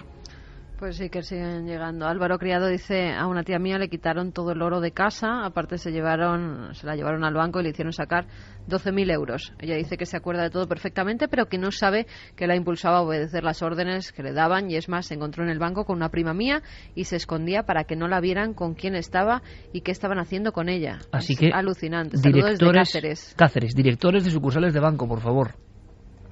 Yo sé que es muy difícil.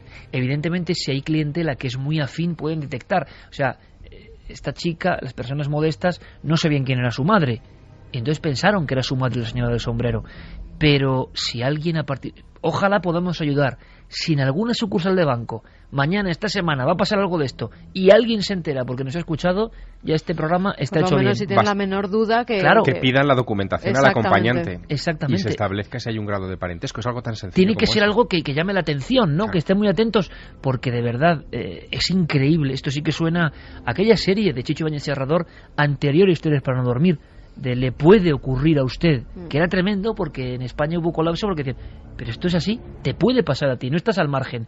Pero por favor, gente de los bancos, que es que esto está pasando. Que estén un poco alerta, sobre todo, que estén un poco alerta, claro, porque, con el follón que hay a veces puede pasar pues... cualquier cosa. No, y además, pues fíjate, ahora muchas personas mayores van a los bancos acompañados de chicas que normalmente son de países extranjeros, que acompañan a sacar el dinero. Bueno, pues si son normalmente esos ancianos van siempre a los mismos bancos, a las mismas cajeras y con las mismas chicas que los cuidan, que estén un poco alerta por si acaso.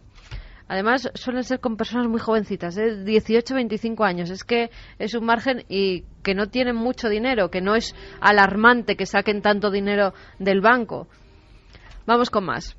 Arsenio Melián dice: un consejo sobre la escopolamina. Si en el tiempo de 1 minuto sospechas haber sido drogado con cualquier sustancia química y te sientes acorralado, simula un desmayo o simula que tienes convulsiones. Mueve tu cabeza de un lado a otro, todo tu cuerpo, como si te estuviera dando la corriente. El delincuente sabe que esa droga en exceso causa convulsiones y es posible que al verte así que salga huyendo. Bueno, o por lo menos recibes también que más gente esté alerta, ¿no? Si te tiras al suelo y empiezas... Está tan terriblemente bien planificado que 1 minuto no es nada. Y si te están preguntando algo, bueno, no sé, estamos dando indicaciones, dice que ojalá. Si lo sospechas, que si en algún momento sospechas, pues bueno, que mejor es prevenir que curar.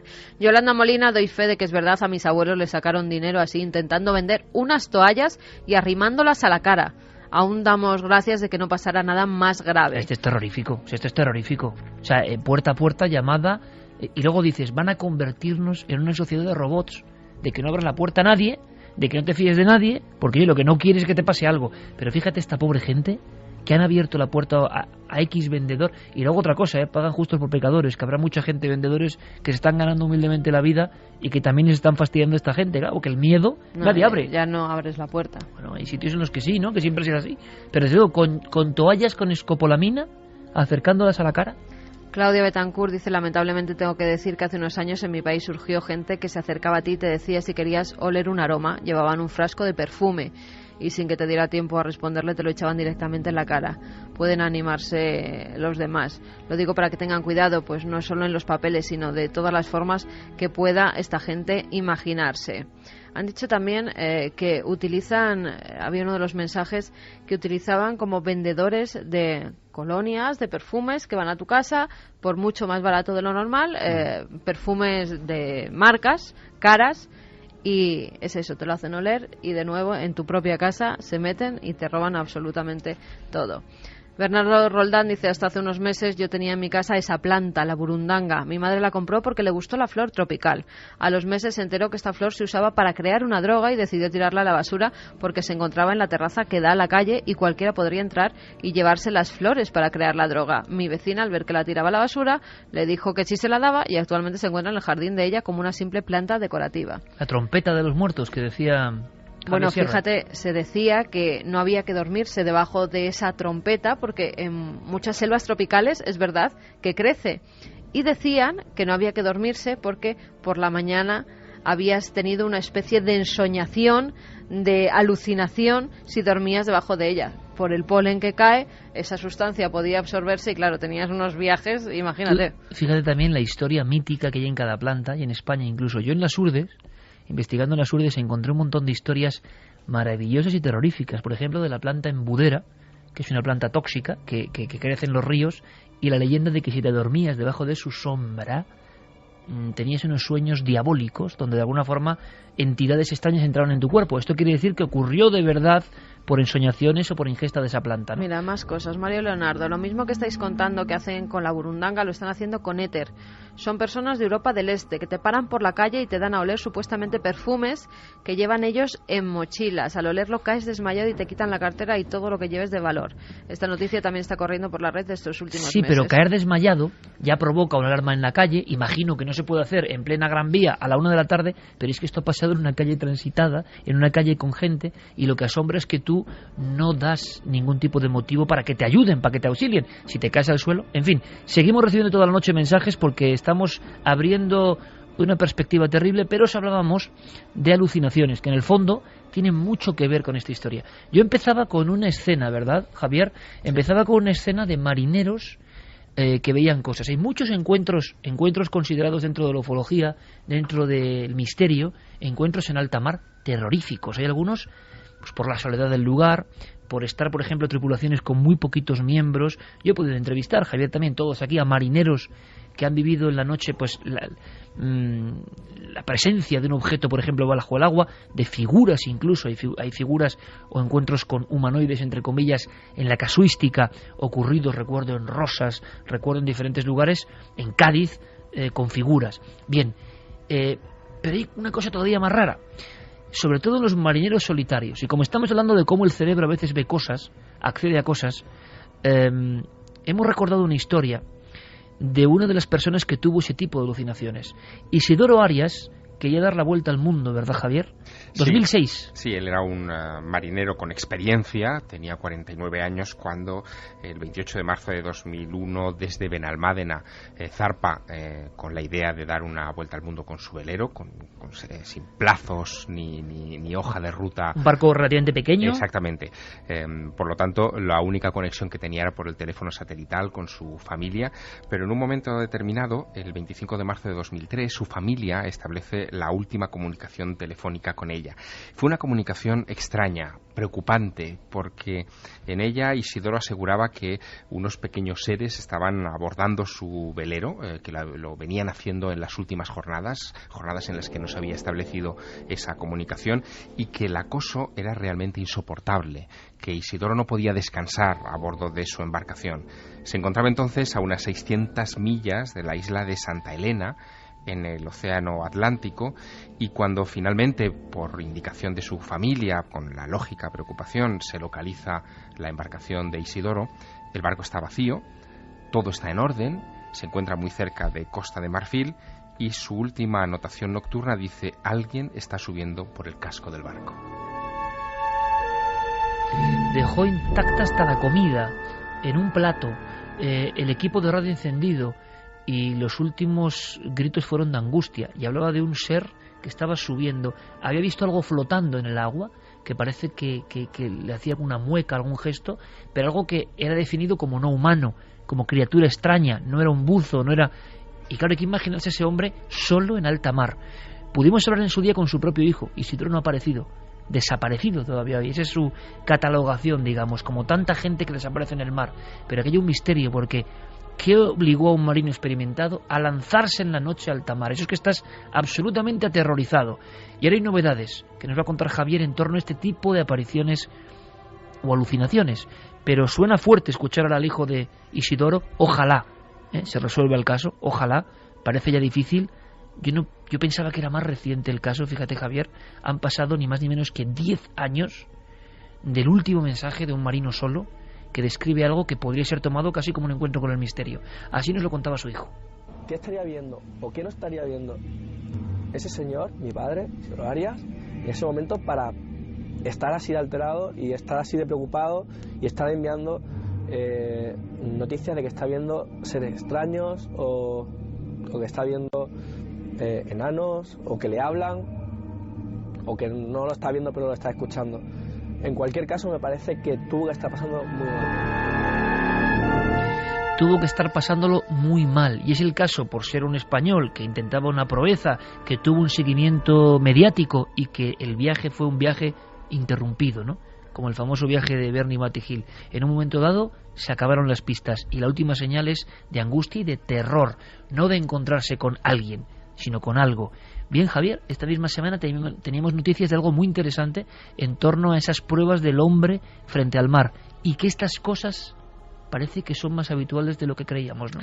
Absolutamente. Lo que ha vuelto a traer a la actualidad este tipo de alucinaciones es precisamente esta regata que comentábamos al principio del programa. Se trata de la Vendée Globe. Cualquiera que quiera seguirla por internet, hay un seguimiento exhaustivo a través de una web que es vendéglobe.org, y la verdad es que es impresionante, porque se trata de un grupo de marineros muy experimentados que en barcos veleros, solitario, o sea, solamente con un tripulante a bordo, deciden cruzar de oeste a este el planeta, pero fíjate, de una manera muy extrema, sin paradas y sin asistencia externa durante todo el tiempo de la navegación. Esta idea surge en 1989. Desde entonces se han realizado varias de estas regatas mundiales en las que han participado, como te digo, personas muy expertas y también muy aventureras para esta cuestión. La primera edición duró 109 días, la regata, 109 días sin tocar puerto, sin ver a un ser humano, solamente alimentándose con comida liofilizada, como te decía. En las siguientes regatas se fue recortando ese tiempo de estancia en alta mar por la mejora en la tecnología náutica. Se pasaron a estancias de 90 días, de 87 días, de 84 días, y la regata de este año no se realiza todos los años, sino cada 2-3 años aproximadamente. La de este año está teniendo lugar en este mismo momento. Llevan 77 días y medio en alta mar. De momento, el primer español que está en esa competición en un puesto alto está ahora mismo en la 9ª posición. Ha emitido sus comunicados continuamente a través de las redes sociales, de internet, etcétera, y no ha comentado nada sobre haber tenido ninguna clase de alucinación, pero el oficial médico que se encarga de la supervisión de esta competición ya advierte que estamos en la fase crítica, en la que hay una fase crítica. Sí, el aislamiento de tantas jornadas y sobre todo de periodos de sueño tan interrumpidos. Tú piensas que esos marineros por regla general duermen en ciclos de 20 minutos. 20 minutos de sueño, te despiertas, compruebas que todo está bien, vuelves a dormirte otros 20 minutos y así durante días. El ciclo del sueño totalmente desarreglado, ¿no? Bueno, tanto es así que este oficial médico que se llama Yaniv Chauvet dice que ya en anteriores ediciones ha detectado un creciente número de estas alucinaciones parecidas de alguna manera a las que contaba Isidoro Arias en miembros de la tripulación, que son especialmente peligrosas porque en un momento dado estos marineros pueden pensar que están entrando en puerto, por ejemplo, ¿no? Y ven una costa, ven un muelle. Llegan a ver el muelle, espejismos en alta mar. Sí, llegan a ver el muelle, llegan a poner el pie fuera de la embarcación pensando que van a caminar sobre el muelle y se hunden en las aguas gélidas de alta mar sin posibilidad, a lo mejor en medio de la noche o de la oscuridad, de volverse a agarrar al barco y salir. Y una de las apariciones tipo, y de las que más miedo dan sin duda alguna, es la que yo describí en un principio, el hombre muerto a la deriva. Hombre muerto a la deriva, y lo que este mismo Yaniv Chauvet llama de una manera muy gráfica ovnis, objetos flotantes no identificados. Dice que es una de las alucinaciones más frecuentes, de repente ver lo que ese marinero interpreta como restos de un naufragio, un chaleco salvavidas o cosas todavía muchísimo más absurdas, ¿no? Eso puede obligar incluso a desviarse de la ruta la embarcación, perder el rumbo y ver otras cosas todavía más alucinantes. Uno de los marineros de unas ediciones, de una de estas ediciones de la Vendée Globe de hace unos años, llegó incluso a describir la presencia de un cardenal a bordo de su embarcación. Es decir, vio a un purpurado de repente en medio del casco de su nave, con el que no llegó a establecer una comunicación hasta que se disolvió delante de sus ojos. Martínez, que recupera una canción mítica de Jean-Michel Jarre, su Zulu, que hacía tiempo que no sonaba esto, esto pone los pelos de punta, sobre todo recordando historias ocurridas en el mar, por ejemplo en Cádiz, Conil, ese grupo de muchachos en la playa que están observando una luz que se mueve. Yo creo que esto no es alucinación, y que repentinamente ven una figura recta, como un buzo recto, manos junto al tronco, piernas perfectamente rectas, cabeza abombada, muy alto, y que va deslizándose en su dirección.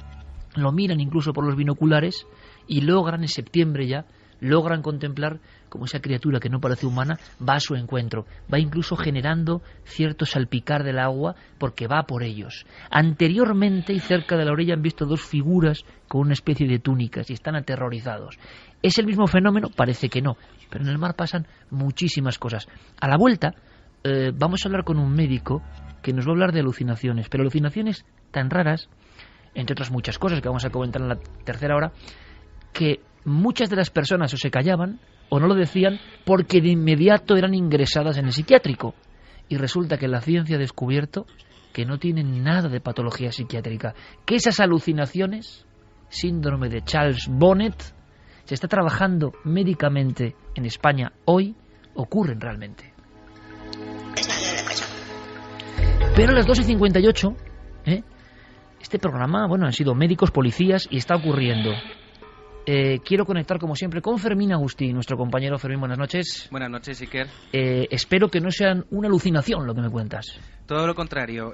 Nos informaba Diego Marañón y Guillermo León que ahora mismo somos trending topic en Twitter. Gracias, Fermín. Un placer.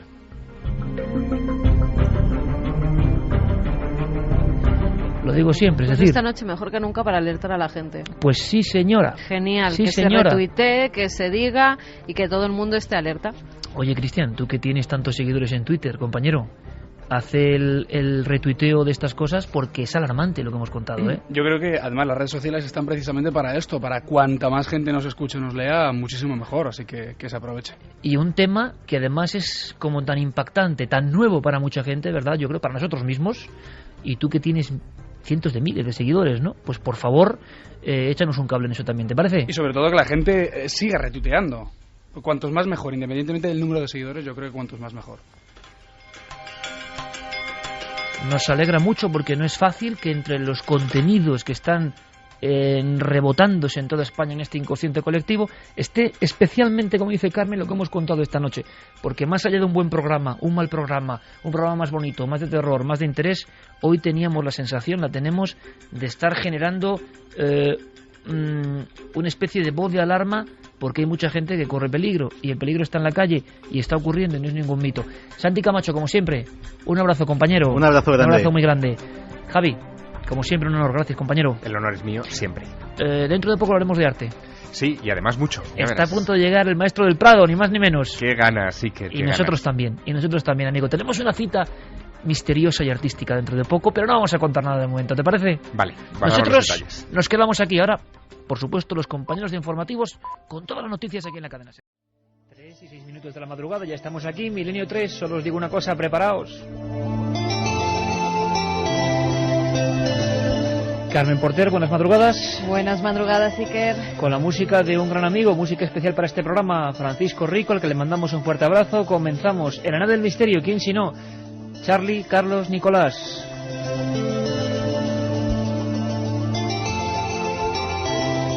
Carmen, importantísimo. Hay un montón de noticias, de novedades, de historias. Hubo mucha polémica con el tema de los Illuminati. Ese, debate que tuvimos con auténticos expertos. Cuando nosotros no sabemos de algo, que es la mayoría de las veces, lo lógico es, reclamar las opiniones de los que sí saben sobre un tema que se va a poner muy de moda, estoy seguro, con ese Ángeles y Demonios de Dan Brown, del que sorteamos 3 ejemplares. Pero, poco a poco, ya en las siguientes 2-3 semanas, la próxima semana, por cierto, en Torrelavega, luego informaremos, irán sucediéndose novedades en Milenio 3, en ambas horas. Seguiremos con monográficos, con historias, con investigación en vivo. No os perdéis una serie de programas que serán Milenio Impacto y, sobre todo, en estas madrugadas, un montón de secciones nuevas. Vamos a aprender a investigar, si es que se puede. Vamos a saber más de cine. Vamos a conocer la historia de la huella del crimen. Y va a haber una sección que creo que os va a gustar, queridos amigos. Interactiva total. La hemos llamado algo así como El oyente investiga.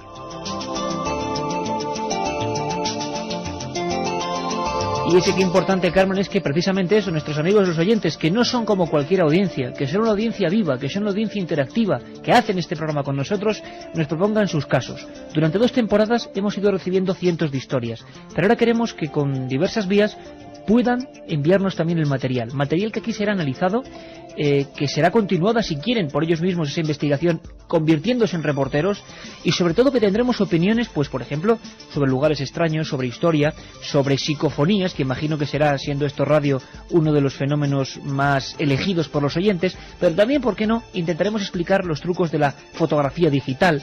Y yo creo que lo principal sería, Carmen, animar a la gente, a cualquier persona, que no tenga ningún tipo de rubor, que cualquiera puede llegar a ser reportero de este programa en el sentido de ser informador. Bueno, pues animarles a que nos envíen sus materiales como están llegando ya. 2 vías sobre todo para lo que es el material, ¿no? Efectivamente, y que durante el verano ya propusimos que podían los oyentes pues enviarnos sus investigaciones, estuvieran en el pueblo de vacaciones, sus leyendas de diferentes sitios, y a lo largo del verano nos han estado llegando muchas cartas, algunas de ellas en cinta, otras de ellas a través del mail. Vamos a dar las direcciones. Dirección postal, por si nos quieren enviar alguna cinta, algún minidisc, sería Gran Vía, número 32, octava planta, 28013 de Madrid, a nombre de Milenio 3. El correo, como siempre, abierto, milenio3 con número @cadenaser.com. Milenio3 con número @cadenaser.com. Porque ahí pueden llegar ya voces, imágenes y cómo están llegando. Hay muchas cosas para hoy, pero ¿queréis que sin más dilación cambiemos el tercio y nos metamos en una de esas investigaciones de vosotros los oyentes?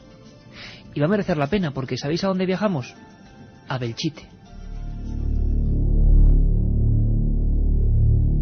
La otra realidad. Milenio 3. En la cadena SER.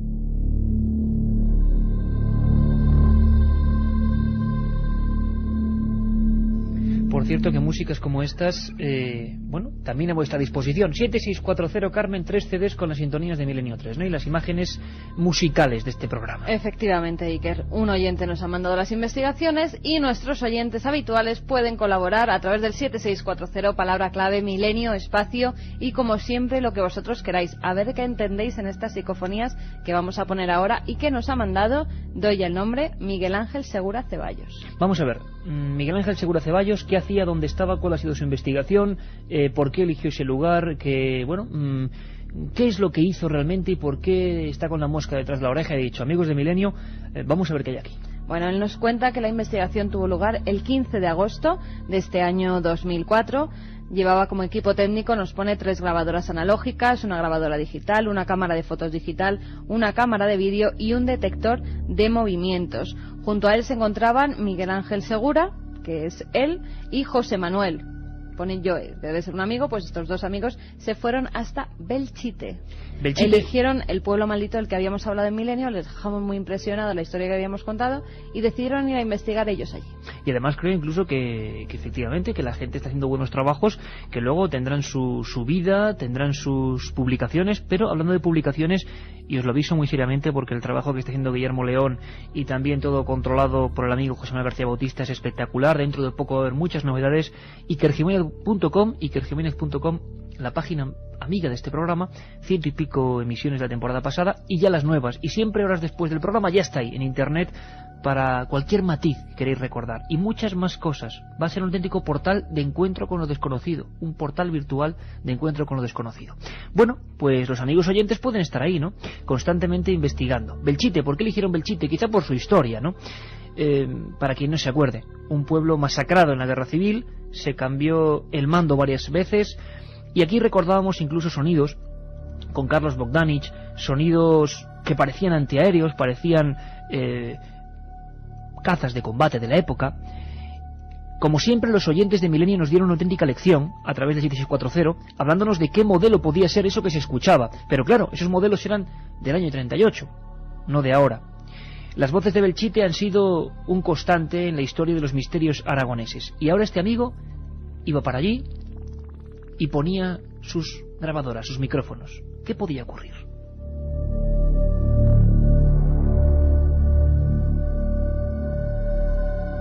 Pues lo primero que ocurre, Carmen, es que hay una grabación supuestamente psicofónica.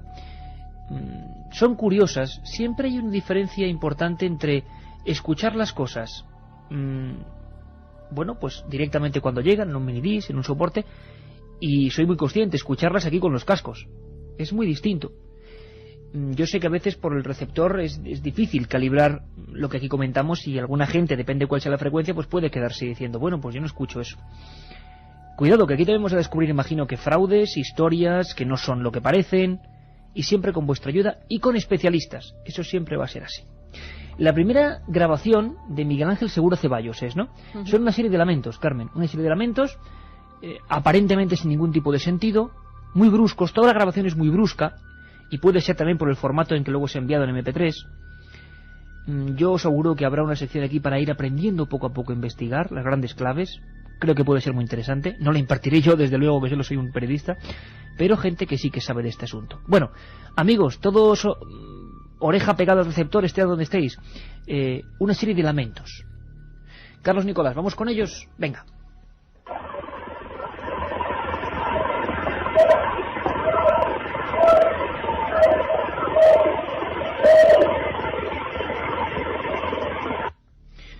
Yo lo que oí era una especie de ruido que me parecía casi animalesco, sinceramente. A mí me parecía de un pájaro. A primer oído, por decirlo así, a mí me parecía de un pájaro e incluso de un búho. Es que lo bonito es que, además, yo creo que con esto vamos a descubrir que muchas cosas son y otras no son lo que parecen, ¿no? Evidentemente. Y que va a ser con todos vosotros. Queremos vuestra opinión. Pero de momento hemos pedido, porque en esta casa pues tenemos la oportunidad de trabajar con los mejores técnicos, no hay ni que decirlo.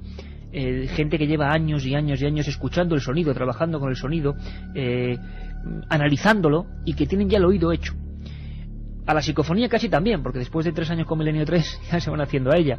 Le hemos pedido, Carmen, la opinión de esta primera psicofonía, grabación, lo que sea, de Miguel Ángel Segura Ceballos, a un técnico de lujo como es Javi Rodríguez, que siempre es el que está con nosotros en los viajes, y a uno más joven, que también tiene un gran conocimiento del tema, como es Miguel Lara. Lo escuchamos, Carlos. Son unos lamentos fuertes. Hay una señora, parece mayor, en mi opinión. Hay que ver el tipo de nivel que han usado para la grabación, o incluso para pasárnosla a nosotros. Puede estar más alta de nivel, menos alta, pero vamos, se nota bastante clara. Porque al estar saturada pierde esa calidad de grabación. Contra más alto se grabe, peor se escucha luego. A mí me parece más de origen animal, pero vamos, la grabación efectivamente está... La fuente está muy lejana, ¿no? Segura Ceballos, nuestro buen amigo, con el que hablaremos además en semanas sucesivas para ver cómo van las investigaciones, porque claro, una investigación se inicia, nunca se sabe dónde se acaba. Y lo bonito es, Carmen, y a mí de verdad que esto me emociona, ya sé que parezco el abuelo Cebolleta versión 2004, pero es que claro, ver que gente joven está haciendo sus pinitos, está redactándonos cosas. No tengáis ningún temor, no hay que ser aquí Antonio Gala, ¿no? Para enviar cosas escritas, para lo que queráis. Ese portal que estamos formando va a ser el portal también de los oyentes, y va a ser vuestro, por supuesto. milenio3@cadenaser.com. Ya sabéis, la vía directa por mail. Luego repetiremos las otras cuestiones. Vamos con la segunda psicofonía, Carmen, que, bueno, mejor, yo no voy a decir lo que dice, porque luego lo interpretan Javi Rodríguez y Miguel Lara. Y al final de las psicofonías voy a decirle a Charly Nicolás, como no, que está ahí empapándose todas las voces, que nos dé también su opinión. Ya va a ser un habitual que la nave del misterio entre en vivo. Vamos con una frase. A mí me recuerda una voz, fíjate ahora, Carmen, me recuerda una psicofonía clásica. La voz entra como un cañón. Os pongo en situación: pueblo viejo de Belchite, bombardeado, muchísima muerte, fotografías de niños muertos en Belchite que son clásicas, una historia sangrienta. Siempre la relación entre hechos luctuosos y luego lo extraño, que ya cada uno puede opinar lo que sea, no sabemos nada. Vamos con esta especie de amenaza o de palabra que surge así, muy dura, en la grabación de Miguel Ángel Segura Ceballos.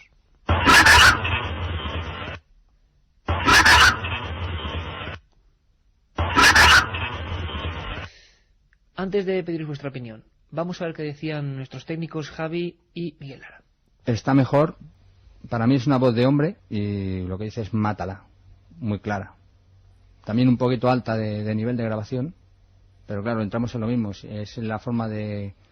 A lo mejor la han grabado bien, pero al pasarla hacia nosotros está demasiado alta. Un hombre de unos 45 años por ahí.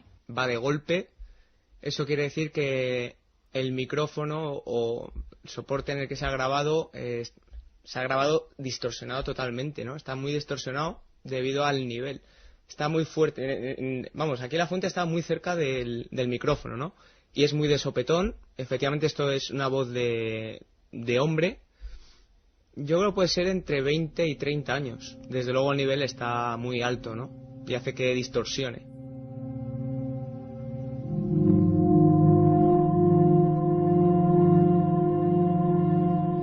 Hoy empezamos otra historia dentro de la pequeña historia de esta temporada y de la historia de la radio interactiva. Creo, Carmen, tengo esa intuición que vamos a tener muchísimas sorpresas.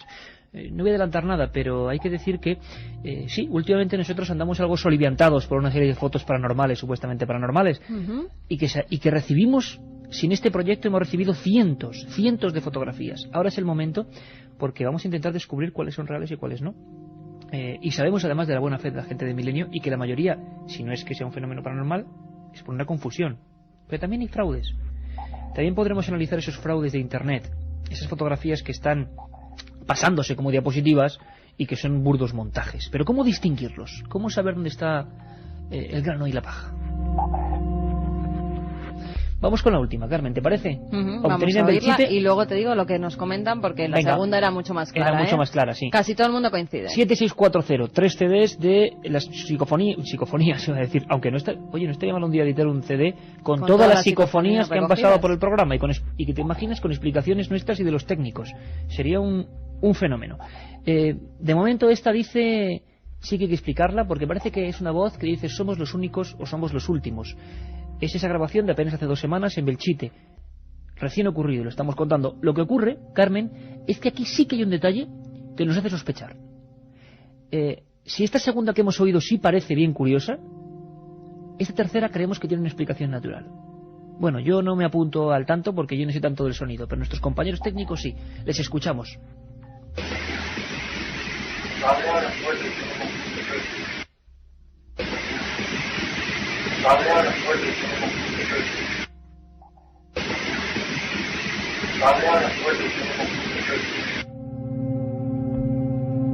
Una voz más joven, masculina, más complicada de...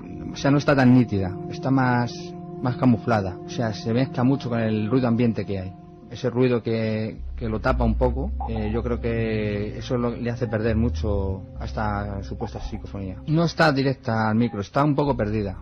Incluso puede ser de la misma gente que ha hecho la psicofonía, que ha llegado a un sitio y dice, parece que somos los últimos. Tampoco está en primer plano, está pues como si hubiese un grabador encima de una mesa y de espaldas alguien ha dicho, parece que somos los últimos. Contra más lejos esté el micrófono del aparato, mejor en estos casos. Y si puede ser un soporte digital, minidisc o cualquier otro grabador, mejor.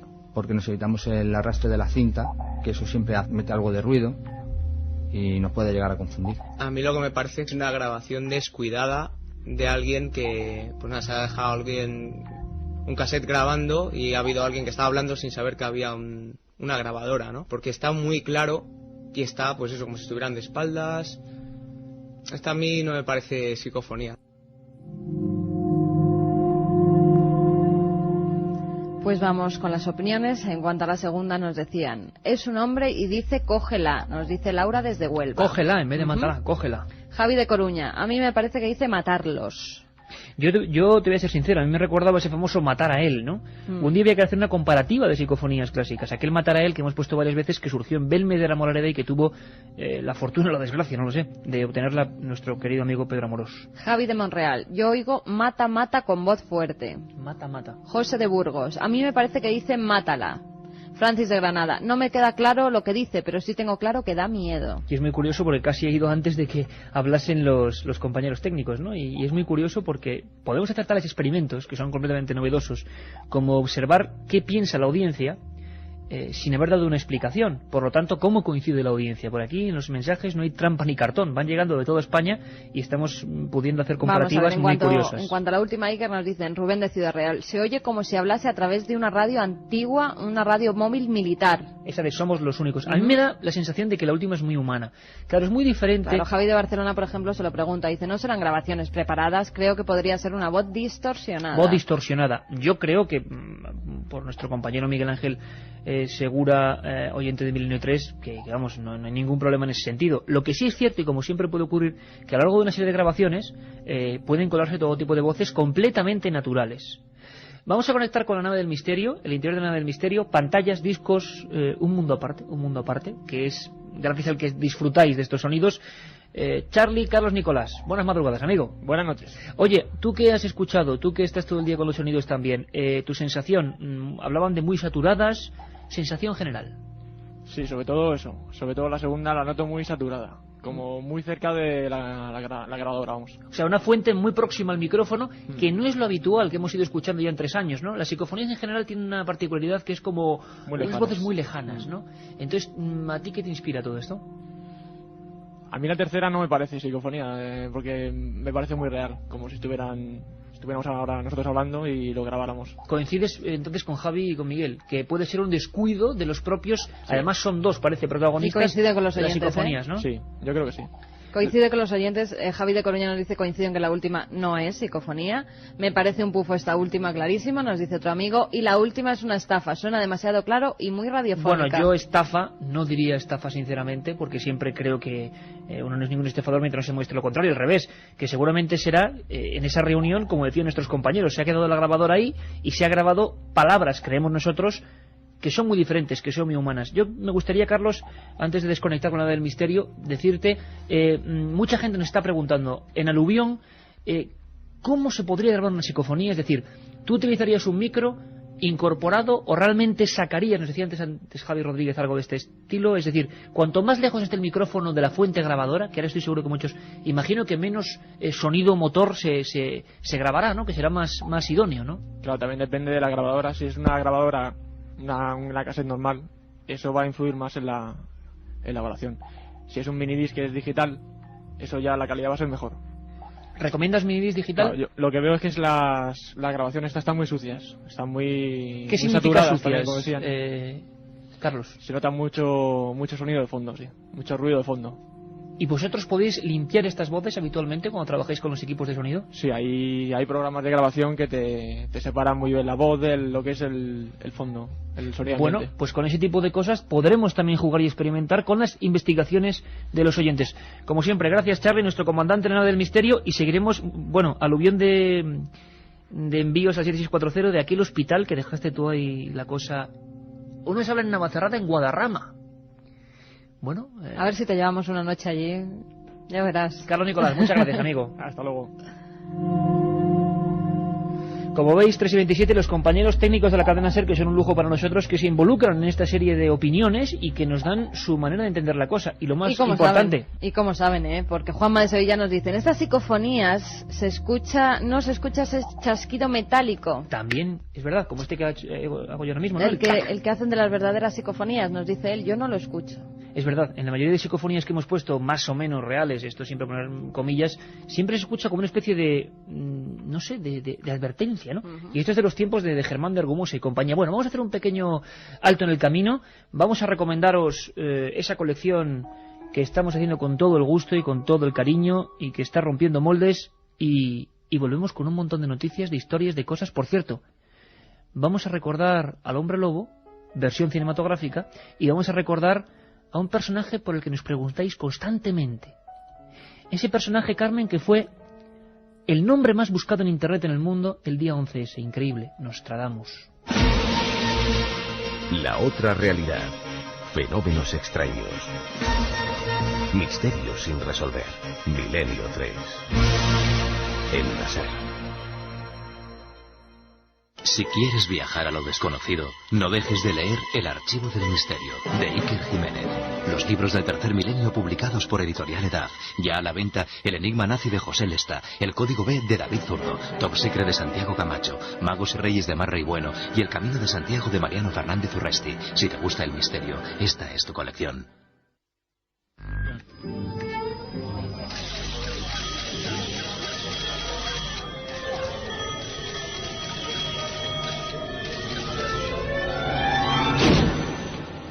Milenio 3.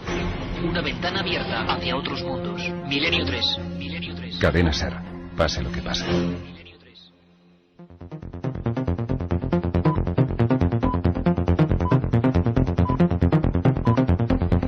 Teletipo urgente, Carmen Porter. Seguíamos muy de cerca, queridos amigos, ya lo sabéis, ese programa que hicimos de milagros, sangres que se licúan, sangres que pasan de estado sólido a estado líquido, y que para la ciencia imagino que habrá un truco y una explicación, y que sin embargo para la fe, para la religión, es un milagro. En este caso, bueno, yo iba a decir, para los que vivimos en Madrid, que en definitiva ya somos madrileños, no nos gusta que digan que la de San Gennaro en Nápoles es más famosa, porque aquí tenemos San Pantaleón, pero el titular es el siguiente: la sangre de San Gennaro se ha vuelto a licuar.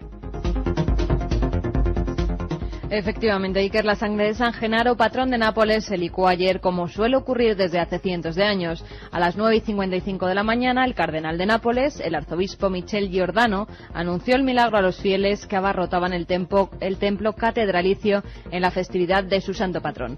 El milagro fue anunciado agitando un pañuelo blanco desde el altar que portaba el diputado de la Capilla del Tesoro y con una vieja costumbre recuperada este año: 21 cañonazos disparados desde el famoso castillo local del Lobo. Toma.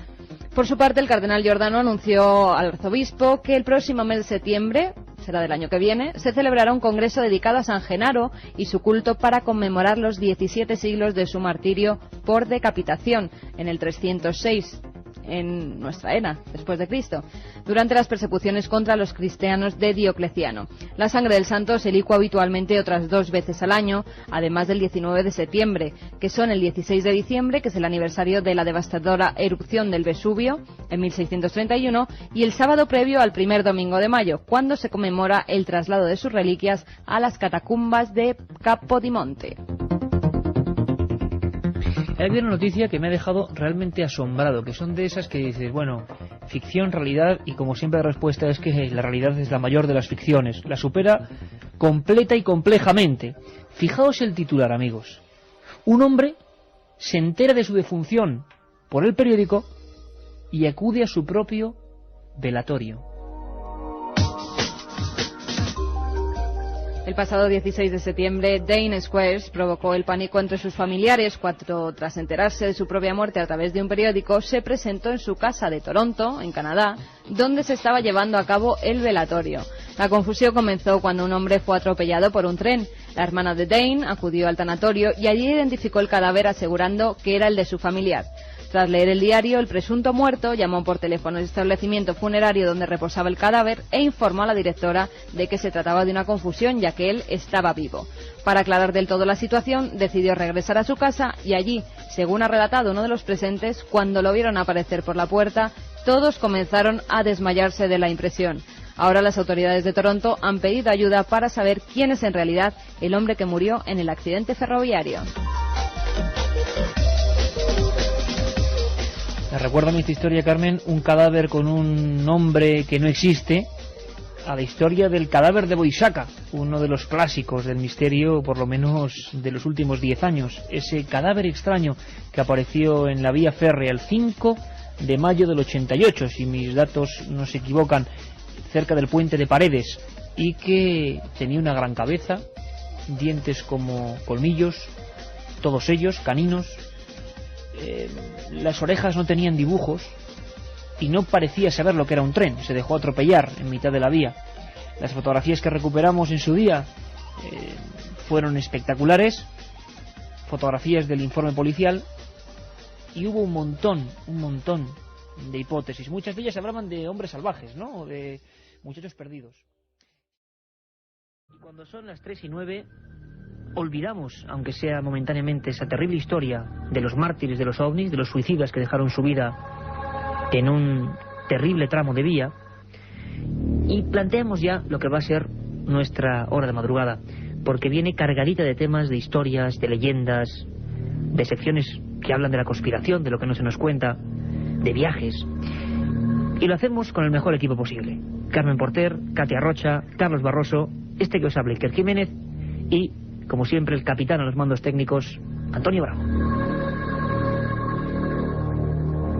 Y siempre intentamos comenzar estas madrugadas hablando con uno de nuestros corresponsales, esas personas esforzadas que lo dan todo por este programa y que desde cada provincia, desde cada rincón de este país o del mundo, nos informan de lo extraño, de lo desconocido.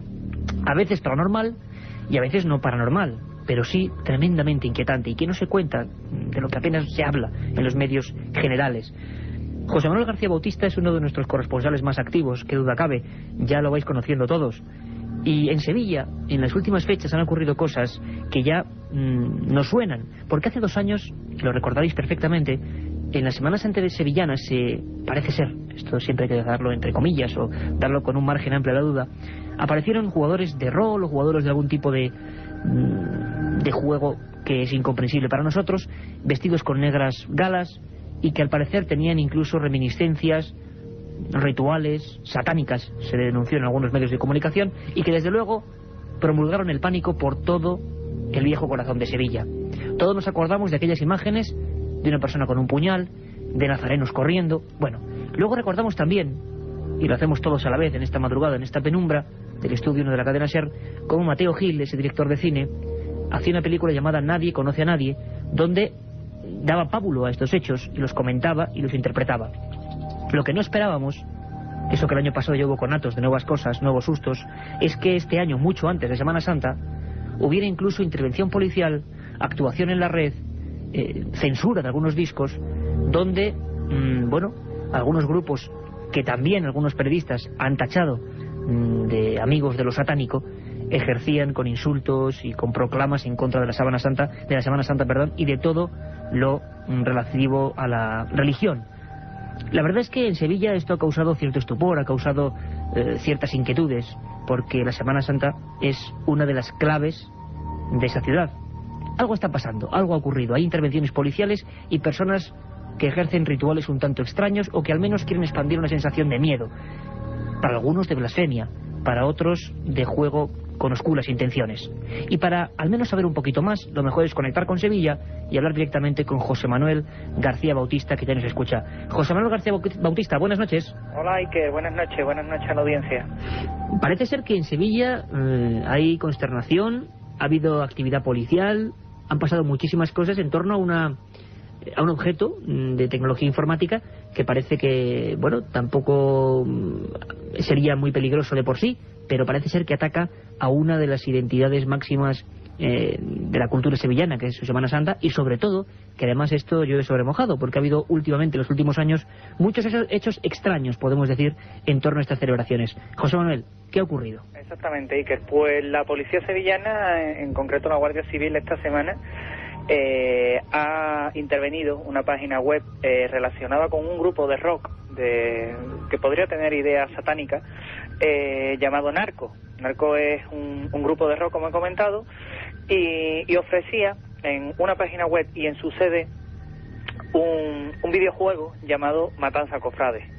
En principio el juego consiste, como habíais adelantado en la primera edición, en matar a los cofrades que van vestidos domingo de Ramos, es decir, de chaqueta de corbata y de mantilla ellas, las mujeres, y en eso consistía el juego, en tres fases, llamada la primera de ellas la Cofradía de las Tinieblas, que usa de fondo la imagen del Gran Poder.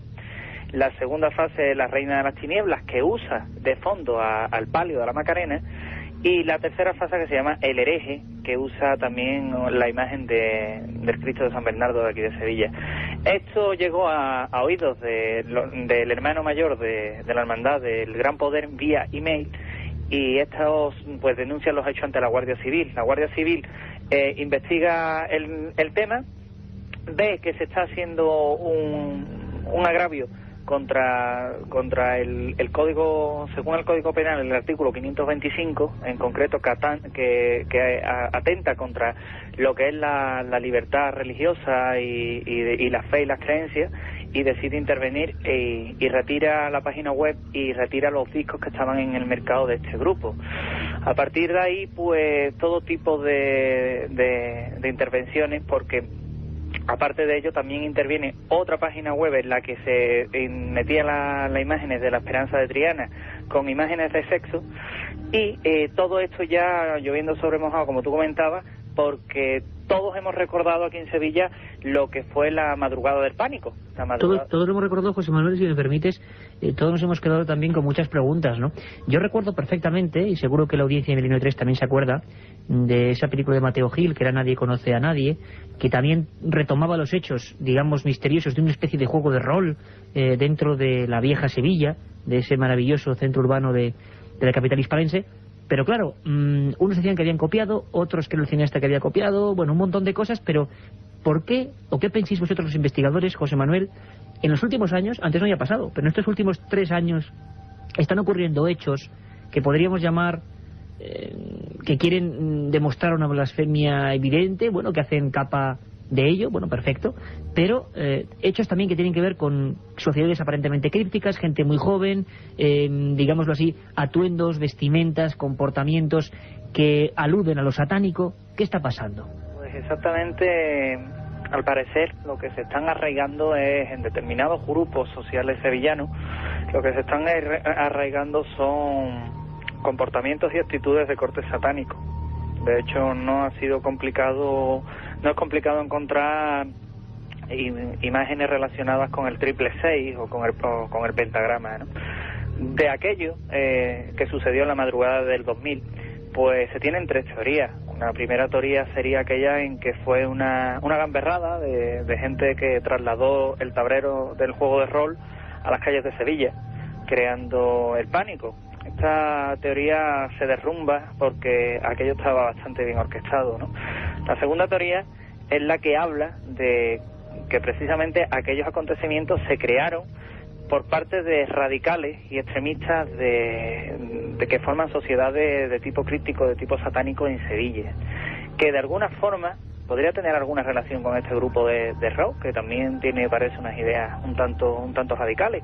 Y la tercera, y más arriesgada, y quizás es la que más se silencia por Sevilla, era aquella que decía que aquellos acontecimientos los crearon miembros jóvenes de familias notables de la sociedad sevillana.